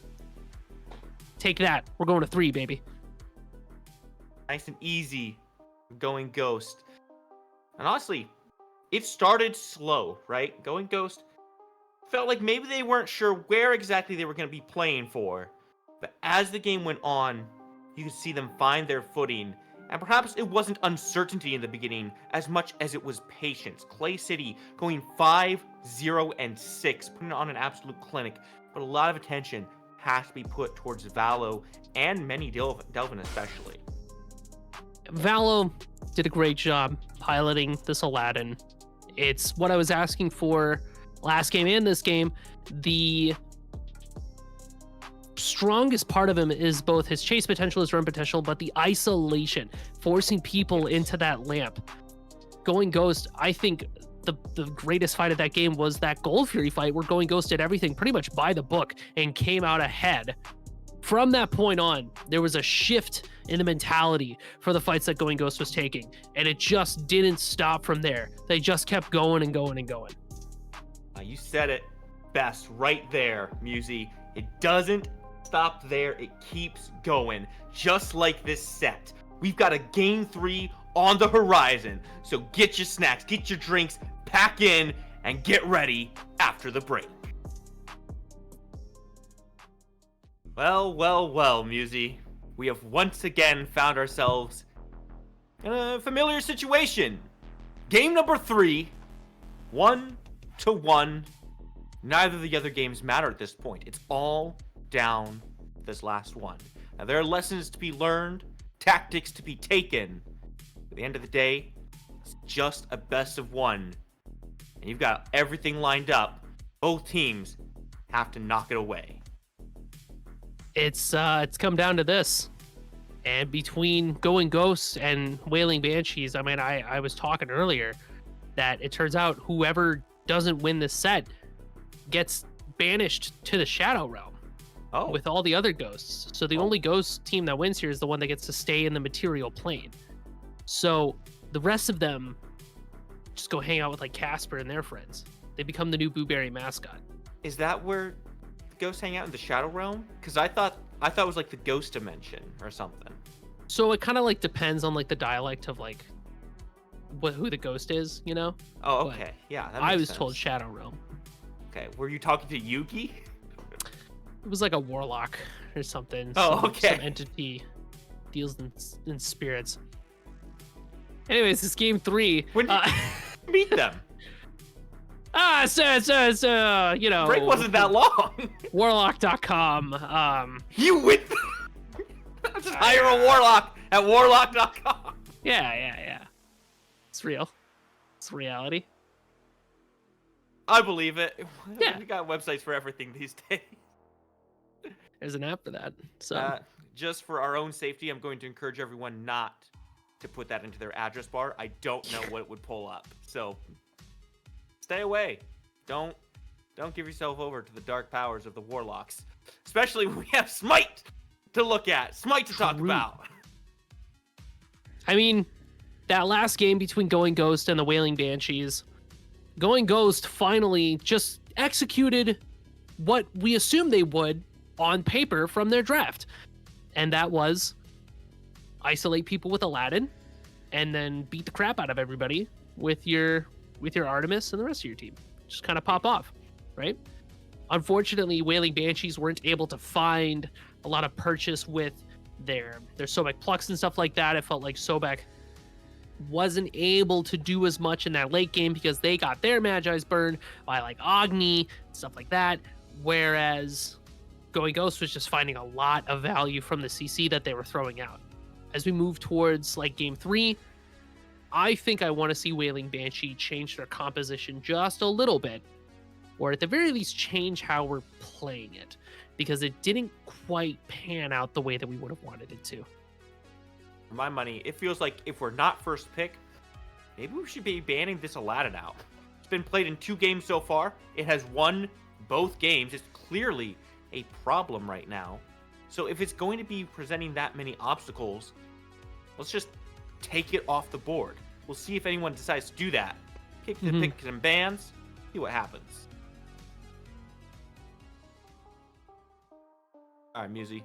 Mm-hmm. Wailing Banshees get first pick here. Going Ghost, second pick, obviously. It's the only the one they could be. Mm-hmm. There's no third pick, so. I mean, technically, first pick is third pick, but anyway, we my see the Aladdin targeted? Production has corrected me. Second pick is also third pick, and I am dumb for that, so I'll call that one out. Do we see Wailing Banshees start looking at this Aladdin? So, at this point, with who Aladdin has been in this game, that 100% win rate, these picks and bans become a game of, if we're first picking, do we force Going Ghost to ban it?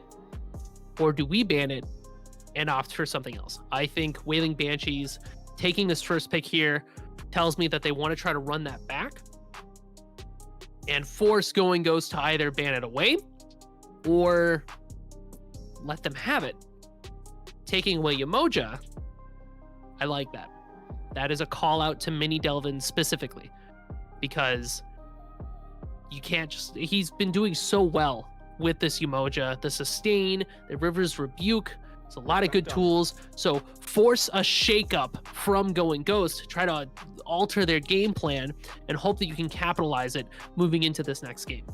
And that's been Going Ghost's first pick as well. They've been focusing that, and Agony has also been a big one that they've been running. So Wailing Banshees is forcing Going Ghost to change their draft strategy, to play something different from what has already worked. And I think the biggest impact of that here in Game 3 is they were warmed up on these gods. They were playing them 2 games in a row. Now you got to shift. And Aladdin left on the board. Going Ghost opting to ban away that Hoonbots. I mean, surely it's an insta-pick, right? Yeah, I'm waiting for the Aladdin to just get locked in here. Going Ghost feels confident going into it, or they're calling Wailing Banshee's bluff and saying, you weren't going to pick that god. You wanted us to ban that god. Go ahead. Pick it up. They don't. They do so not. Does Valo run back this Aladdin pick? I'd be mad if he didn't, honestly. Yeah, he looked honestly. so good on it. Bologna locked in first, but as we know, second pick is also third pick. You'd see it come through here. I don't hate the decision to go for the Hercules or the Bologna. Artemis prioritized higher. I mean, we've seen Clay City doing well, and I kind of get it. We've seen Wailing Banshees twice already focus on the picks that Going Ghost has been using so far. Maybe they felt a little bit of pressure to lock that in early. Well, and it doesn't look like Wailing Banshees is ecstatic for this Aladdin pick either. It would be very funny if it just didn't get picked up this game like at all. Right? We just That's, I think, up. the ideal scenario. Nobody picks Aladdin. we're over it. Everybody gets baited. Look at this. Wailing Banshees find Cupid and Kukulkan. I feel Drunk Diplomat has been doing very well with this Cupid. Dest with this Kukulkan, not quite hitting the mark. Last game, it was a bit of a miss. Maybe this game, now that we have Hercules, that's a lot of setup with the pluck. So we can pluck Cuckoo ult, that 1-2 punch. If we can find a little bit more setup for Dest on this Cuckoo so that he doesn't just have to raw rip it, that might be how we see more from this Kukulkan pick. But going into Going Ghost, they already have Bologna and Artemis, who can very much just kill a Kukulkan if they're able to cross that distance. Bologna with that Eagles Rally, Artemis, if that Tusky is able to bing, bing, bing, bing, try to burn the purification from Kukulkan there. Yeah, it's like a pow, pow, pow, pow. If they can make that happen, that's no slippery snake is going to outslip that nonsense. There he is. Valo gets to go back to this Aladdin here. Took him a few picks to get there, but at the end, Going Ghost do decide they want this alliance. Brought them success in game 2. They're hoping it brings them success in game number 3. Google Khan, probably not ecstatic to see it locked in again. Kept pretty alongside it too. This is starting to look very nice for Going Ghost. You want someone diving in, it can be either Losh or Valo on either one of these picks. you know you have the Scarab's Blessing there to get you back out. People tend to be a lot looser with their abilities. Bacchus and Sobek hovered. I like that.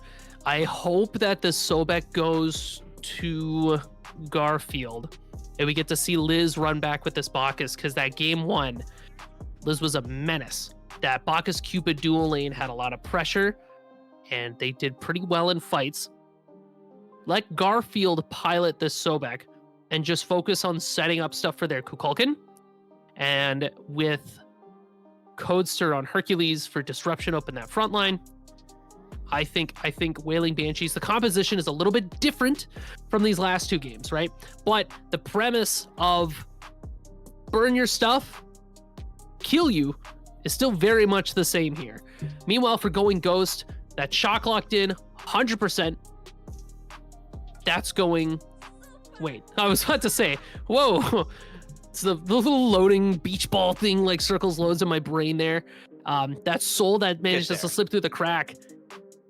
Crazy, by the way. That soul wasn't touched. She's considered a very, very powerful mid laner, especially with the aspect. Lots of damage potential. I love what Going Ghost has going on for them right now. Very CC, or not CC heavy. I mean, it is. But very objective burn heavy between Soul, Artemis, and Bellona.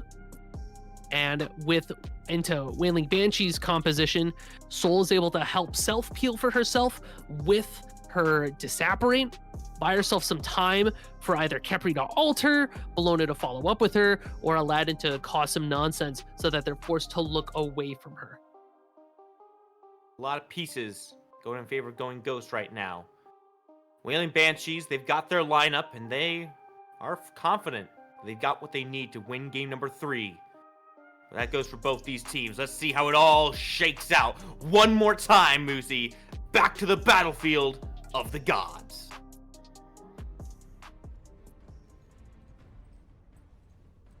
No crazy early first bloods coming through on this one.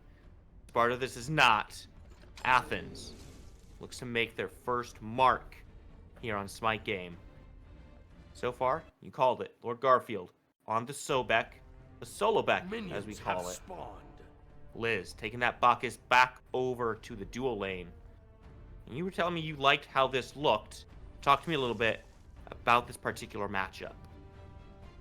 So, with the dual lane specifically, Liz with Bacchus and Drunk Diplomat on this Cupid has a lot of CC and a lot of space control, especially into Khepri and Artemis. I think Fields of Love performs very well. Khepri as a character has the Abduct. He's trying to use it to engage. So using Fields of Love after the fact, he can't really get out of it. And if he's still holding on to the Abduct and you drop that Fields of Love, it just turns it off for a period of time. This lets Liz jump in after the fact and pour on a lot of damage with their flop and their ultimate. Pair that with the fact that Liz has opted for this Sunder. Yeah? The Wailing Banshees is tired of losing objectives. We have Kukulkan on, and now we have a Sunder. I fully expect at least once this game for Liz to like walk up to an objective, Sunder, and then walk away. Will Liz win the 50-50? Call. Because Sunder is not the secure tool that it once was. It has eaten a couple nerfs, been brought a little bit more into line, a little bit more reasonable there. It's going to be a tough ask to walk up and just Sunder something away. But at the same time, what's secure does Going Ghost really have? They have a lot of burn, like you mentioned. But there's no big burst damage to just say this one is ours now. To me, Going Ghost really has to be looking for the fights before they can start looking at these objectives. Dest has to be taken down. Is under attack. 100%. But maybe you could even force Dest to just use ultimate on something other than an objective, which they like doing it. So if you can bait that out, 100% let that rock and roll. These team fights, the way that they're going to go between Banshees and Going Ghosts, at least for this early game right now, Valo's game plan doesn't change a whole lot. We have talked up and down about Aladdin. Put them in the lamp, isolate them. Cool. Now we have this Hercules added to the mix. And that plays really well off of Bacchus with knockups, the driving strike. Now you have this boulder as well. So the CC and the displacement is what Codester's really looking for. Displace them into the damage of either Dest, the tornadoes that get thrown down, or towards Drunk Diplomat, so that they can follow up with some big damage of their own, like a Heart Bomb, Fields of Love, something along those lines. Aloe pops the eyes of the jungle there. Get a little bit of vision down, make sure no one's in the area. At the same time, though, no one's really stepping up for Valo to make that rotation. He ends up just having to reset. Meanwhile, little gank coming out from Codester. Not too hard for this soul to get back out of that one, though. You mentioned the Disapparate. It's such a potent safety tool. And it really makes it difficult to punish Gabe on any kind of positioning on the soul. If you do... Yeah, right. If you do want to punish them, you have to burst them down fairly quickly. You're on a ticking timer when she starts that Disapparate. Between Dest and Codester, the damage potential is there, but it's unlikely that Gabe lets that happen to them, because when you play Soul, you're kind of hyper aware of the fact that, all right, this is my lifeline. I need to make sure that I only need to use this unless it's absolutely necessary. We're staying hyper vigilant for that Hercules. I'm not supposed to use it for damage? No, well, you could if you're a baller.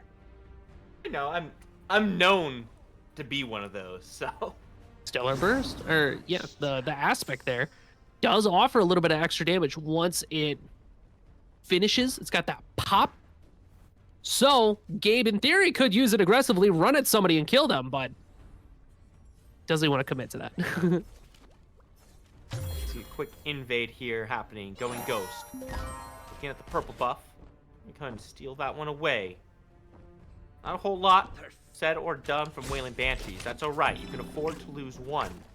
It's really that second invade you gotta be prepared for. You can't let them get too off. Now Banshees want to commit. Trying to steal away. Fields of Love come down. But it's not looking great. They have to turn and run. Valo gets pulled back. Kara's Blessing comes down, but can you find a way out of danger? Wall running gets you quite a ways away. He's going to be able to survive the onslaught. Valo there, using the wish for power in order to make that getaway. Unfortunate to be forced to use that so early. Aladdin, the ability to just reset his cooldowns, feels so powerful in the middle of a team fight. Taking that away from Valo is pretty important for Wailing Banshees. The aggression that we're already seeing from Liz on this Bacchus, just trying to find anything he can, is exactly what I would expect from this Bacchus pick. It's just a bully. It's just trying to throw out damage. And because you have Drunk Diplomat there to sustain you up, we got a little tidbit of that just now, you can get away with spicier plays like that. Lifebinder too? This Bacchus is a menace, and he sustains not only himself, but his team. Wailing Banshees, once again, have a very scrappy team. Can they utilize it without getting just completely shut down by the clean-cut going Ghost composition? I'm glad you brought up that Lifebinder too, because this is something Liz has been liking doing throughout the game, or throughout the match, I should say. We've seen Lifebinder come in first item pretty consistently, whereas Delvin has been going, like you said, towards that Magi's Cloak. What do you think the value is there between the two? So, Delvin having that Magi's Cloak lets him eat some CC abilities without having to worry too much about what happens to him. Liz, whoa, Codester, first blood on Valo. Get aggressive, bringing that early damage with the Hercules. Now, Losh has to jump away, burning the ultimate. That is a lot of ults down for the side of going Ghost. Liz with this Lifebinder lets them be aggressive, and that's what Bacchus wants to do. It's the aggressive option. We're talking about trying to be as bruisey, as tanky, but the damage output is what's important when we want to stay aggressive. Dest decides to delete Gabe Ethan and says, adios, brochachos. You are going back to the black and white. A lot of just quick bursts of violence coming out from Wailing Banshees. Things are quiet. They're quiet. We're chilling. We're having a lovely conversation about a life bind, and all of a sudden, Death. Death! Destruction! Deathbinder. Pain! And Wailing Banshees reaping the rewards of it. Going Ghost. Have to make sure it doesn't get out of hand here. 2 early kills, not the end of the world. But if you let that escalate into more, well, then things start to get rough. Valo doesn't have the early lead here that he did before. True. Now we're looking at a Codester type of engagements where he can just go in because he's ahead. Oh, Delvin goes for it, but now in a bad spot. Has to burn the shell, but the Scare's Blessing over onto Clay City. Not nearly enough damage to follow up, and Codester somehow, at the end of everything, survives. It's Hercules tanky. He gets that passive off. He gets big. Tankules. These bruisers. That's what makes him so good. That's why Hercules is so valued right now. His ability to put out damage and soak it up. Luckily, Going Ghost finds the Naga, but Garfield solos Losh in the solo lane. That's why we call it that. You don't even know how Sobek ends up soloing Bologna out. Mystical Mail adds a little bit of extra damage there. That just feels like Lord Garfield absolutely feeling the pick, lands everything he needs. Execute has been used, and now the Gold Fury being looked at. If Banshees get this, everything going their way. That doesn't quite hit it with the secure, but that's okay. Banshees taking an early lead in this game. 3,000, just under to their name. I appreciate the thought, Dest.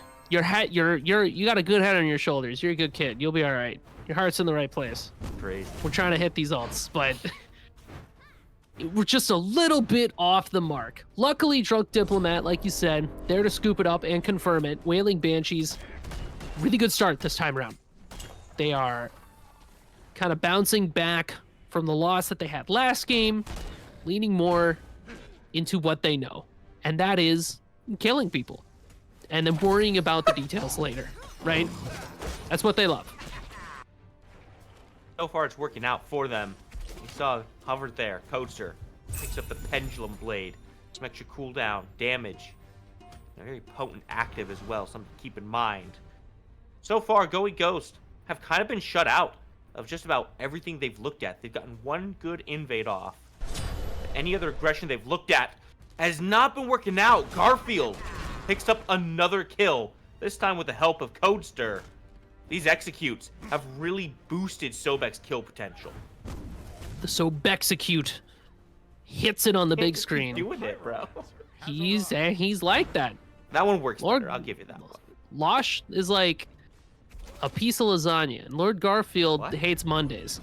So, I think you know what I'm getting at here. Okay, man. Look, Delvin's getting plucked back into the danger zone. Gonna burn the Scare's Blessing, but what is that gonna do for you? Absolutely nothing. Garfield gets a kill on the right side. Let's bring it over to the left side, too. No Gold Fury available, so the Wailing Banshees only find kills so far, but they want to find more. Valo around the corner. Can they defend the purple buff from the Wailing Banshees? Don't think so. I don't think they're even gonna try. At this point, you can't even look at it. Gabe goes into this sap break. Gotta be careful. Boulder comes through. Oh, that's just barely off the mark. The Supernova is not gonna make enough space. Dest just barely surviving. The lamp comes out. But Valo, you're here by yourself, my friend. This is not the fight you want. And Codester clubs him down. Bring him back out. A couple members waiting, but Clay and Delvin, they can't do anything. This is Wailing Banshees' game so far. They are unafraid of every engagement that they take, and for good reason. Their pressure that they have right now is fantastic. And behind all of that, Lord Garfield is just going nuts in the solo lane. So on your left side of the map, where your dual lane, your mid laner, your jungle are all congregating for these early objectives, they are absolutely thriving. Doing a great job chaining their CCs and waiting for the right moments to try to go for big damage. Gabe was forced into that disapparate early, and Codester was there, capitalized on that fact pretty much right away. And I love the grouping from Wailing Banshees when Valo tried to go in onto Deaths there. Because it saves his life, straight up. Valo tries to get the ult off, doesn't connect. And the one part about Aladdin ult that is not great is that if you ult the wrong person or the wrong people are around, everybody piles in that lamp, good luck. It is not going to go the way you want it to go.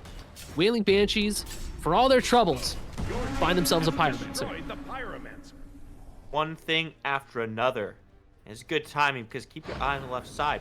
Gold Fury, about to come up soon. Ghost trying to collapse here, but there's just not a lot they could do. They're just 2 steps behind. And sure, you made your way over to the pyro pit, but it's just a corpse by the time you reach it. It's not even a corpse. It's just sitting there as a little bomb, and it's already in someone else's pocket. There's nothing to see, nothing to do. Going Ghost, playing this game, again, much like the first one, very reactively. And it's really starting to become questionable where they'll even have an opportunity to become more proactive. Your team has destroyed the Gold Fury. Gold Fury confirmed here by the Wailing Banshees. That's going to be the second pip that they get to have. They want to look for the fight after the fact. Husky gets used. Lord Garfield is there for the chase underneath the waters. Not enough damage to find the execute. Keep your eyes on Codester as well. He's looking for the dive. It's not going to be onto Clay City. It's going to be the tower that gets looked at. Hey, buddy, there's no minions there, but he doesn't even care. He's just going to walk through it. You've got Talisman of Purification, Legionnaire Armor. You can tank a tower. They don't do anything now. Tower what? Just stand under it. It's like rain. It's like a shower. It's just a hot shower. That's what a tower is at this point. Your right Wailing tower Banshees. is under attack. The lead that they have right now is both, I would say it's significant. Going Ghost has opportunities to get back into the game, and a lot of it lies in just fighting as 5. Wailing Banshees has been doing a great job, not deathballing, but like kind of deathballing around on the map, throwing their weight around a little bit. Balling. Soft deathballing. Death like snowballing. death lumping. No, we're gonna put that Sure. Why But- not? What I'm saying is, I need Going Ghost to start grouping up. Lord Garfield has been able to make these crazy rotations all around the map, while Losh is forced to farm in lane.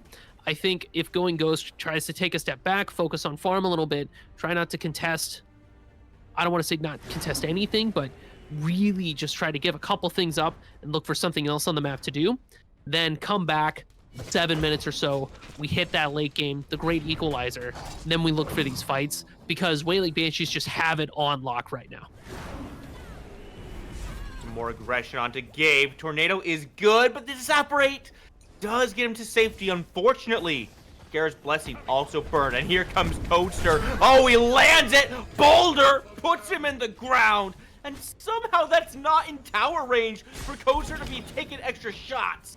Clay City in the area, but the slow doesn't connect. That means there's no more chase down potential. Wailing Banshees have gotten to a point where they can just dive towers and not worry about it. Liz playing this Bacchus exactly how I want them to. The aggression, the setup, it's all they want. Lord Garfield finds Losh again, because of course he does, and Wailing Banshee, after they take that mid tower, turn their attentions towards the Pyromancer, potentially more. Musi, it's important to note right now, Going Ghosts haven't found themselves a kill on the board just yet. They haven't. 10-0 in favor of Wailing Banshees. We start looking at a 16.5-minute gutsy. fire giant. It's gutsy, especially in the face of 2 members. Valo, but oh my god, is it 2 members? Mini Delphin has just disappeared. Finally, there's an answer. Diplomat is dropped, but Valo goes down with him. Talisman of Purification dropped there, and the Wish for Immortality. Tower is under attack. So here comes Valo. They know exactly where Wailing Banshees are while this is happening in the left side. Clay trying to push on that tower. Banshee does get shoved off, which is good for Going Ghost. They buy themselves a little bit more time. But let's talk about the mental state of the Wailing Banshees to start swinging wide like this. No longer are we poking or testing waters. We are straight up asking big questions and saying, you got an answer for me or no? Because if you don't have an answer for me, I'm going to go in and do this. You better figure something out real quick. My Sobek is going to solo your Ballonet again if you're not careful. Like, it's no good. Point. Ghost is lucky that they had an answer for that Fire Giant. Granted, the answer was really just kind of showing up and letting Fire Giant do more damage than they can do, really. But at least they're still showing up here. They have clearly not given anything up. They're still in this game, mentally at the very least. Now, might be slipping. Things are looking definitely tough for them. But the true mark of the player's worth is how they can face a situation like this and still see a way to win. So the way Going Ghost is playing, you know they still have that hope in them. The potential for winning a team fight is there. And wondering to myself, like, who would I pick in this situation? Like, who are you going to try to focus down? Probably Dest. Gold Fury drops down. Liz gets the last hit, the third Gold Fury for Wailing Banshees. But how can Going Ghost cross that distance and try to get a hold of that Kukulkan? Capri abduct, but then leave yourself wide open to the damage after the fact. Yeah. It's going to rest on Valo again. We need this Aladdin to find somebody and ult them and take them out. Unfortunately, Wailing Banshees has been doing a great job grouping in anticipation of Valo for these ultimates. And popping Talisman of Purifications preemptively. You have to pre-beads the Aladdin ult. You can't do it in reaction. This is not Naja. So Wailing Banshees has been doing a great job playing around this Aladdin pick that Going Ghost needed last game. That is part of why you did so well. You don't have that now. So now what do you have left? And a lot of credit to Clay City as well. Tough game. Hasn't dropped at all yet. Start looking at the Pyroman. Banshees. Asking big questions. Des goes ahead and secures that one. And you know, in a more even game state, I would say that the grouping the Banshees are doing to counter Valo could work in Ghost's favor by getting Clay City active with the Caledonian Boar. But as it stands, this is a tough deficit to be fighting into. A couple ultimates on their own aren't going to change everything unless you really set everything up perfectly. And even then, you still got to be willing to give something up afterwards in the trade for it. Going Ghost have tools available to them. It's just a matter of getting them into play. In addition to that, Going Ghost is also playing into 2 Talismans of Purifications and 2 Mantle of Discords. So both Garfield and Liz have peel for themselves if you get them too low. And Codester and Liz have these talismans that they can pop for their team when you try to rip that boar. Or when you try to ult somebody as Aladdin. Lush has the big CC ultimate, but beyond that, it's Delvin Pluck and Boar and Aladdin. That's what Going Ghost have. They don't have a lot of CC when you sit down and think about it. They have great single target, but not too much in the way of forcing everybody to respect it. Wailing Banshees, though, has big flops, plucks, knockups between Hercules and Sobek. Drunk Diplomat with the field. It's a lot that you need to consider, including this game pause for 60 seconds. Tries to go ahead and push down that tower. Unfortunately for him, Coaster still in the area. Not going to be willing to give that up too quickly or easily. And so he just has to kind of walk on a wall, come back to the rest of his minions, and get nothing off of it. Every time Going Ghost is stepping forward, they're being met with a wall. And sometimes that wall has a different name on it, whether it's Codester, Liz, Lord Garfield. It's this constant presence. The fact that there are so many of them. Sure, Aladdin, you can run on as many walls as you want, but you can't seem to find a way over this one. Yeah, you only have so many dashes. He doesn't have the Staff of Mirror. He can't double dash. Can't double dash. Can't double smoke.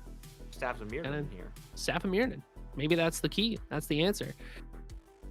But no, you're 100% right there, because Aladdin can't find their way in, especially because it feels like everybody from Wailing Banshees, like every character from Wailing Banshees, has a way to deal with it, has a way to respond.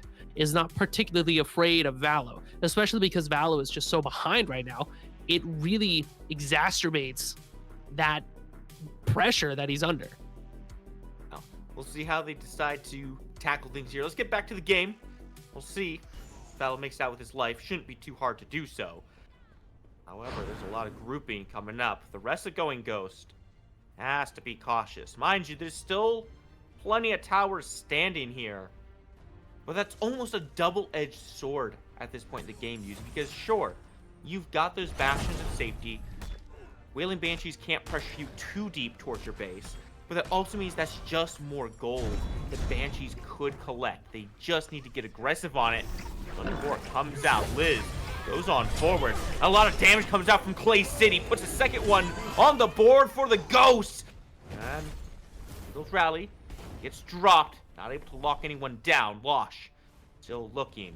Codester nice and healthy in the back. You got to keep your eyes on this guy. Far. Well, that's alright. For now, everyone goes back to parity. Reset. Pull away from each other. Warhorn going down to Losh. That gives a little bit more time to both sides. Ghosts needs every minute that they can get to try to scale up here. But that kill should be useful.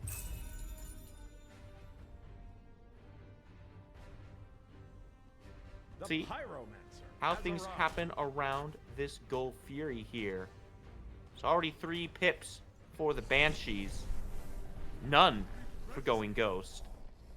I don't know if Ghost is even in a position where they can step up to it. They're 6,000 gold down at this point. Gotta play it carefully. It's already being started up by the Banshees. Gabe not gonna be in the area. Yeah, this one's a quick and easy secure. Has destroyed the Gold Fury. Codester cleans it up.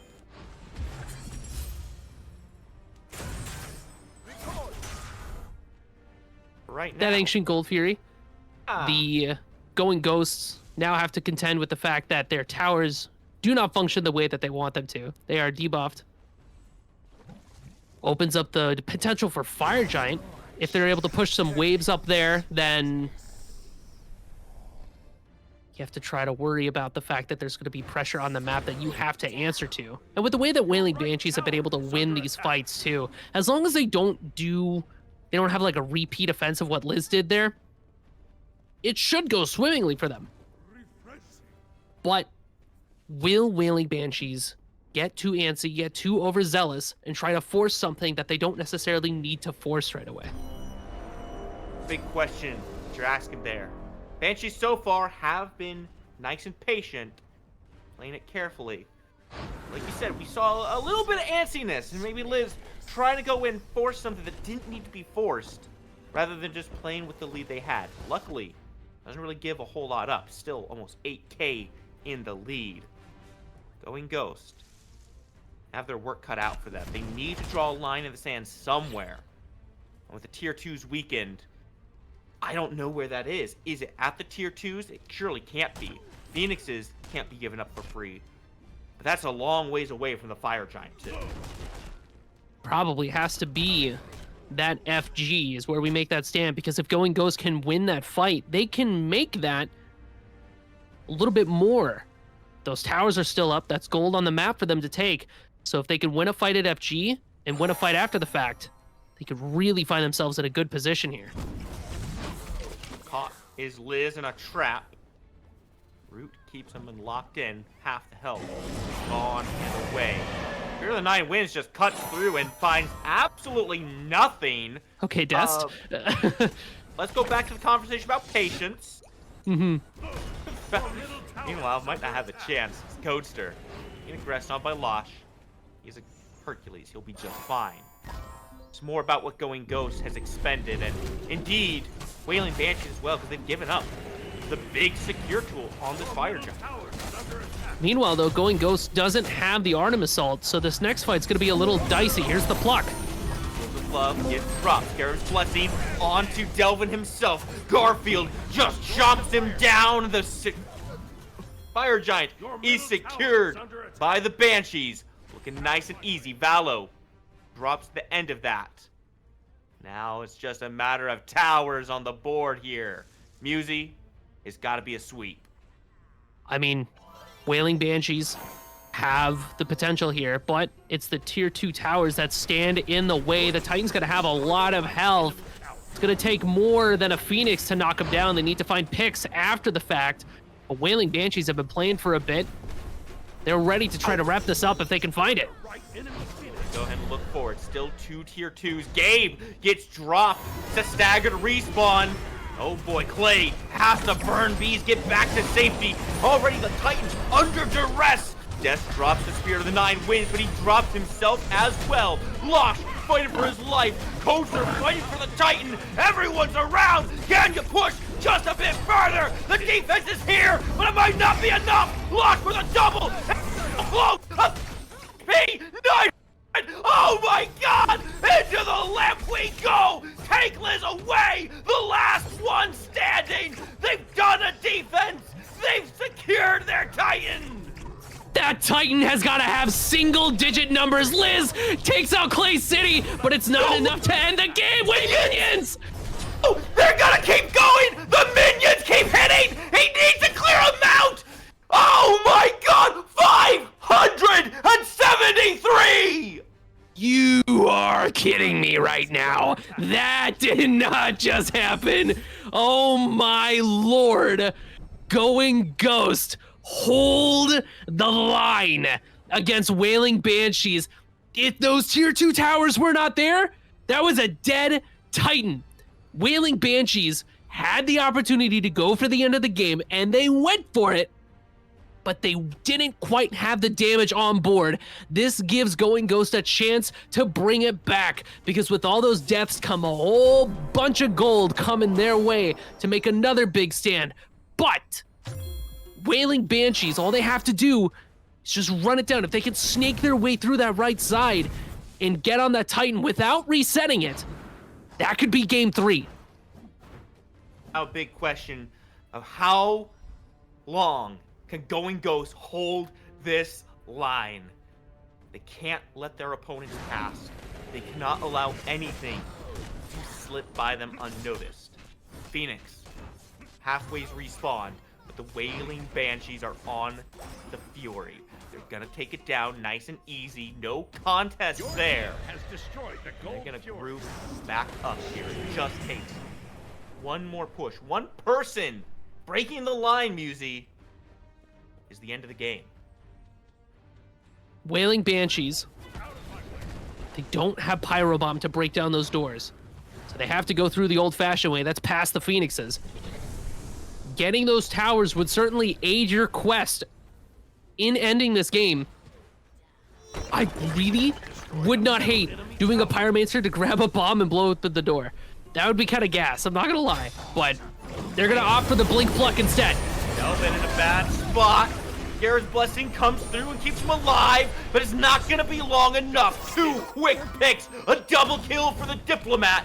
And it's all eyes back to the Titan, a boulder, it's Coaster, game 3. You can't last forever. The Wailing Banshees take it.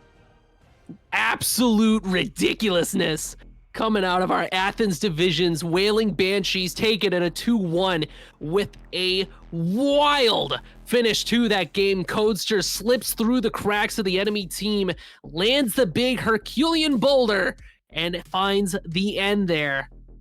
Wowee. Zoo-wee mama. I'm not kidding. That is crazy. That is exactly what we expect to see from our Athens division games. As we take a look at the scoreboard here, very much favoring the Wailing Banshees. Everybody did a good job from them. I don't think there's a single massive standout of this player carried our team. The slash lines across the board look pretty solid. Everybody did the job that they were supposed to do. Played a good, clean game of Smite 2, except at the end, got a little messy. We don't have to talk about that. It was cool as heck, though. That's all that matters. I just think it's important to note, 5 of those 7 kills that Going Ghost were able to achieve at the very end of that game on that last stand defense. Very dominant performance coming out from the Banshees. And, you know, my eyes do go particularly towards Ghoster and Garfield. Garfield just dominated that right side of the map in game 3. had complete control of the lane, brought it over across the map to the left side. And Codester, like, I mean, he was playing Hercules, so I don't know how much credit you can give him, but he played it phenomenally. I mean, you got the pluck, you got the boulder. Codester was... Yeah, say I can't throw a boulder. That thing's heavy. Are you kidding me? 12 tasks. More like 0. I can't do any of that. But Codester was everywhere. 12 flasks. Yeah, 12 flasks. I need a drink. I don't know where to go with this spooky. I'm not gonna lie. He was everywhere he needed to be. And honestly, it panned out. Vala with the Aladdin just didn't have the same success as last game. And I think a large part of that was Wailing Banshees just had the right response to it this time. They were able to look at the Aladdin and go, okay, there he is. No, don't hard chase him. Just let him come to us. Let him come to us. Blow him up. Shoot that man. Like, that's what it came down to there. When all is said and done, the Banshees stand tall, stand proud, winning this set 2-1. I believe, Musi, that is the end of the set for us here tonight, the end of the stream. But, you know, we can't let everyone go without some quick reminders, right? As a reminder, this has been the Olympus Smite League. This has been a crowd-funded, prize pool, community-driven league. And right there, you see your link. If you want to join the action, go ahead and scan it. Get in the Discord, because the more, the merrier. We'd love to have you. Love having Hi-Rez putting us up on Smite game. It has been phenomenal to be here. And if you can't get enough Smite esports in your life, remember to check at Smite2 Esports on X, Twitter, whatever it was that you want to call it. All the latest news, all the community tournaments are going to be found there. And a big shout out to Inbounds Tournament. Second one with a big old 9K prize pool, March 8th to March 9th.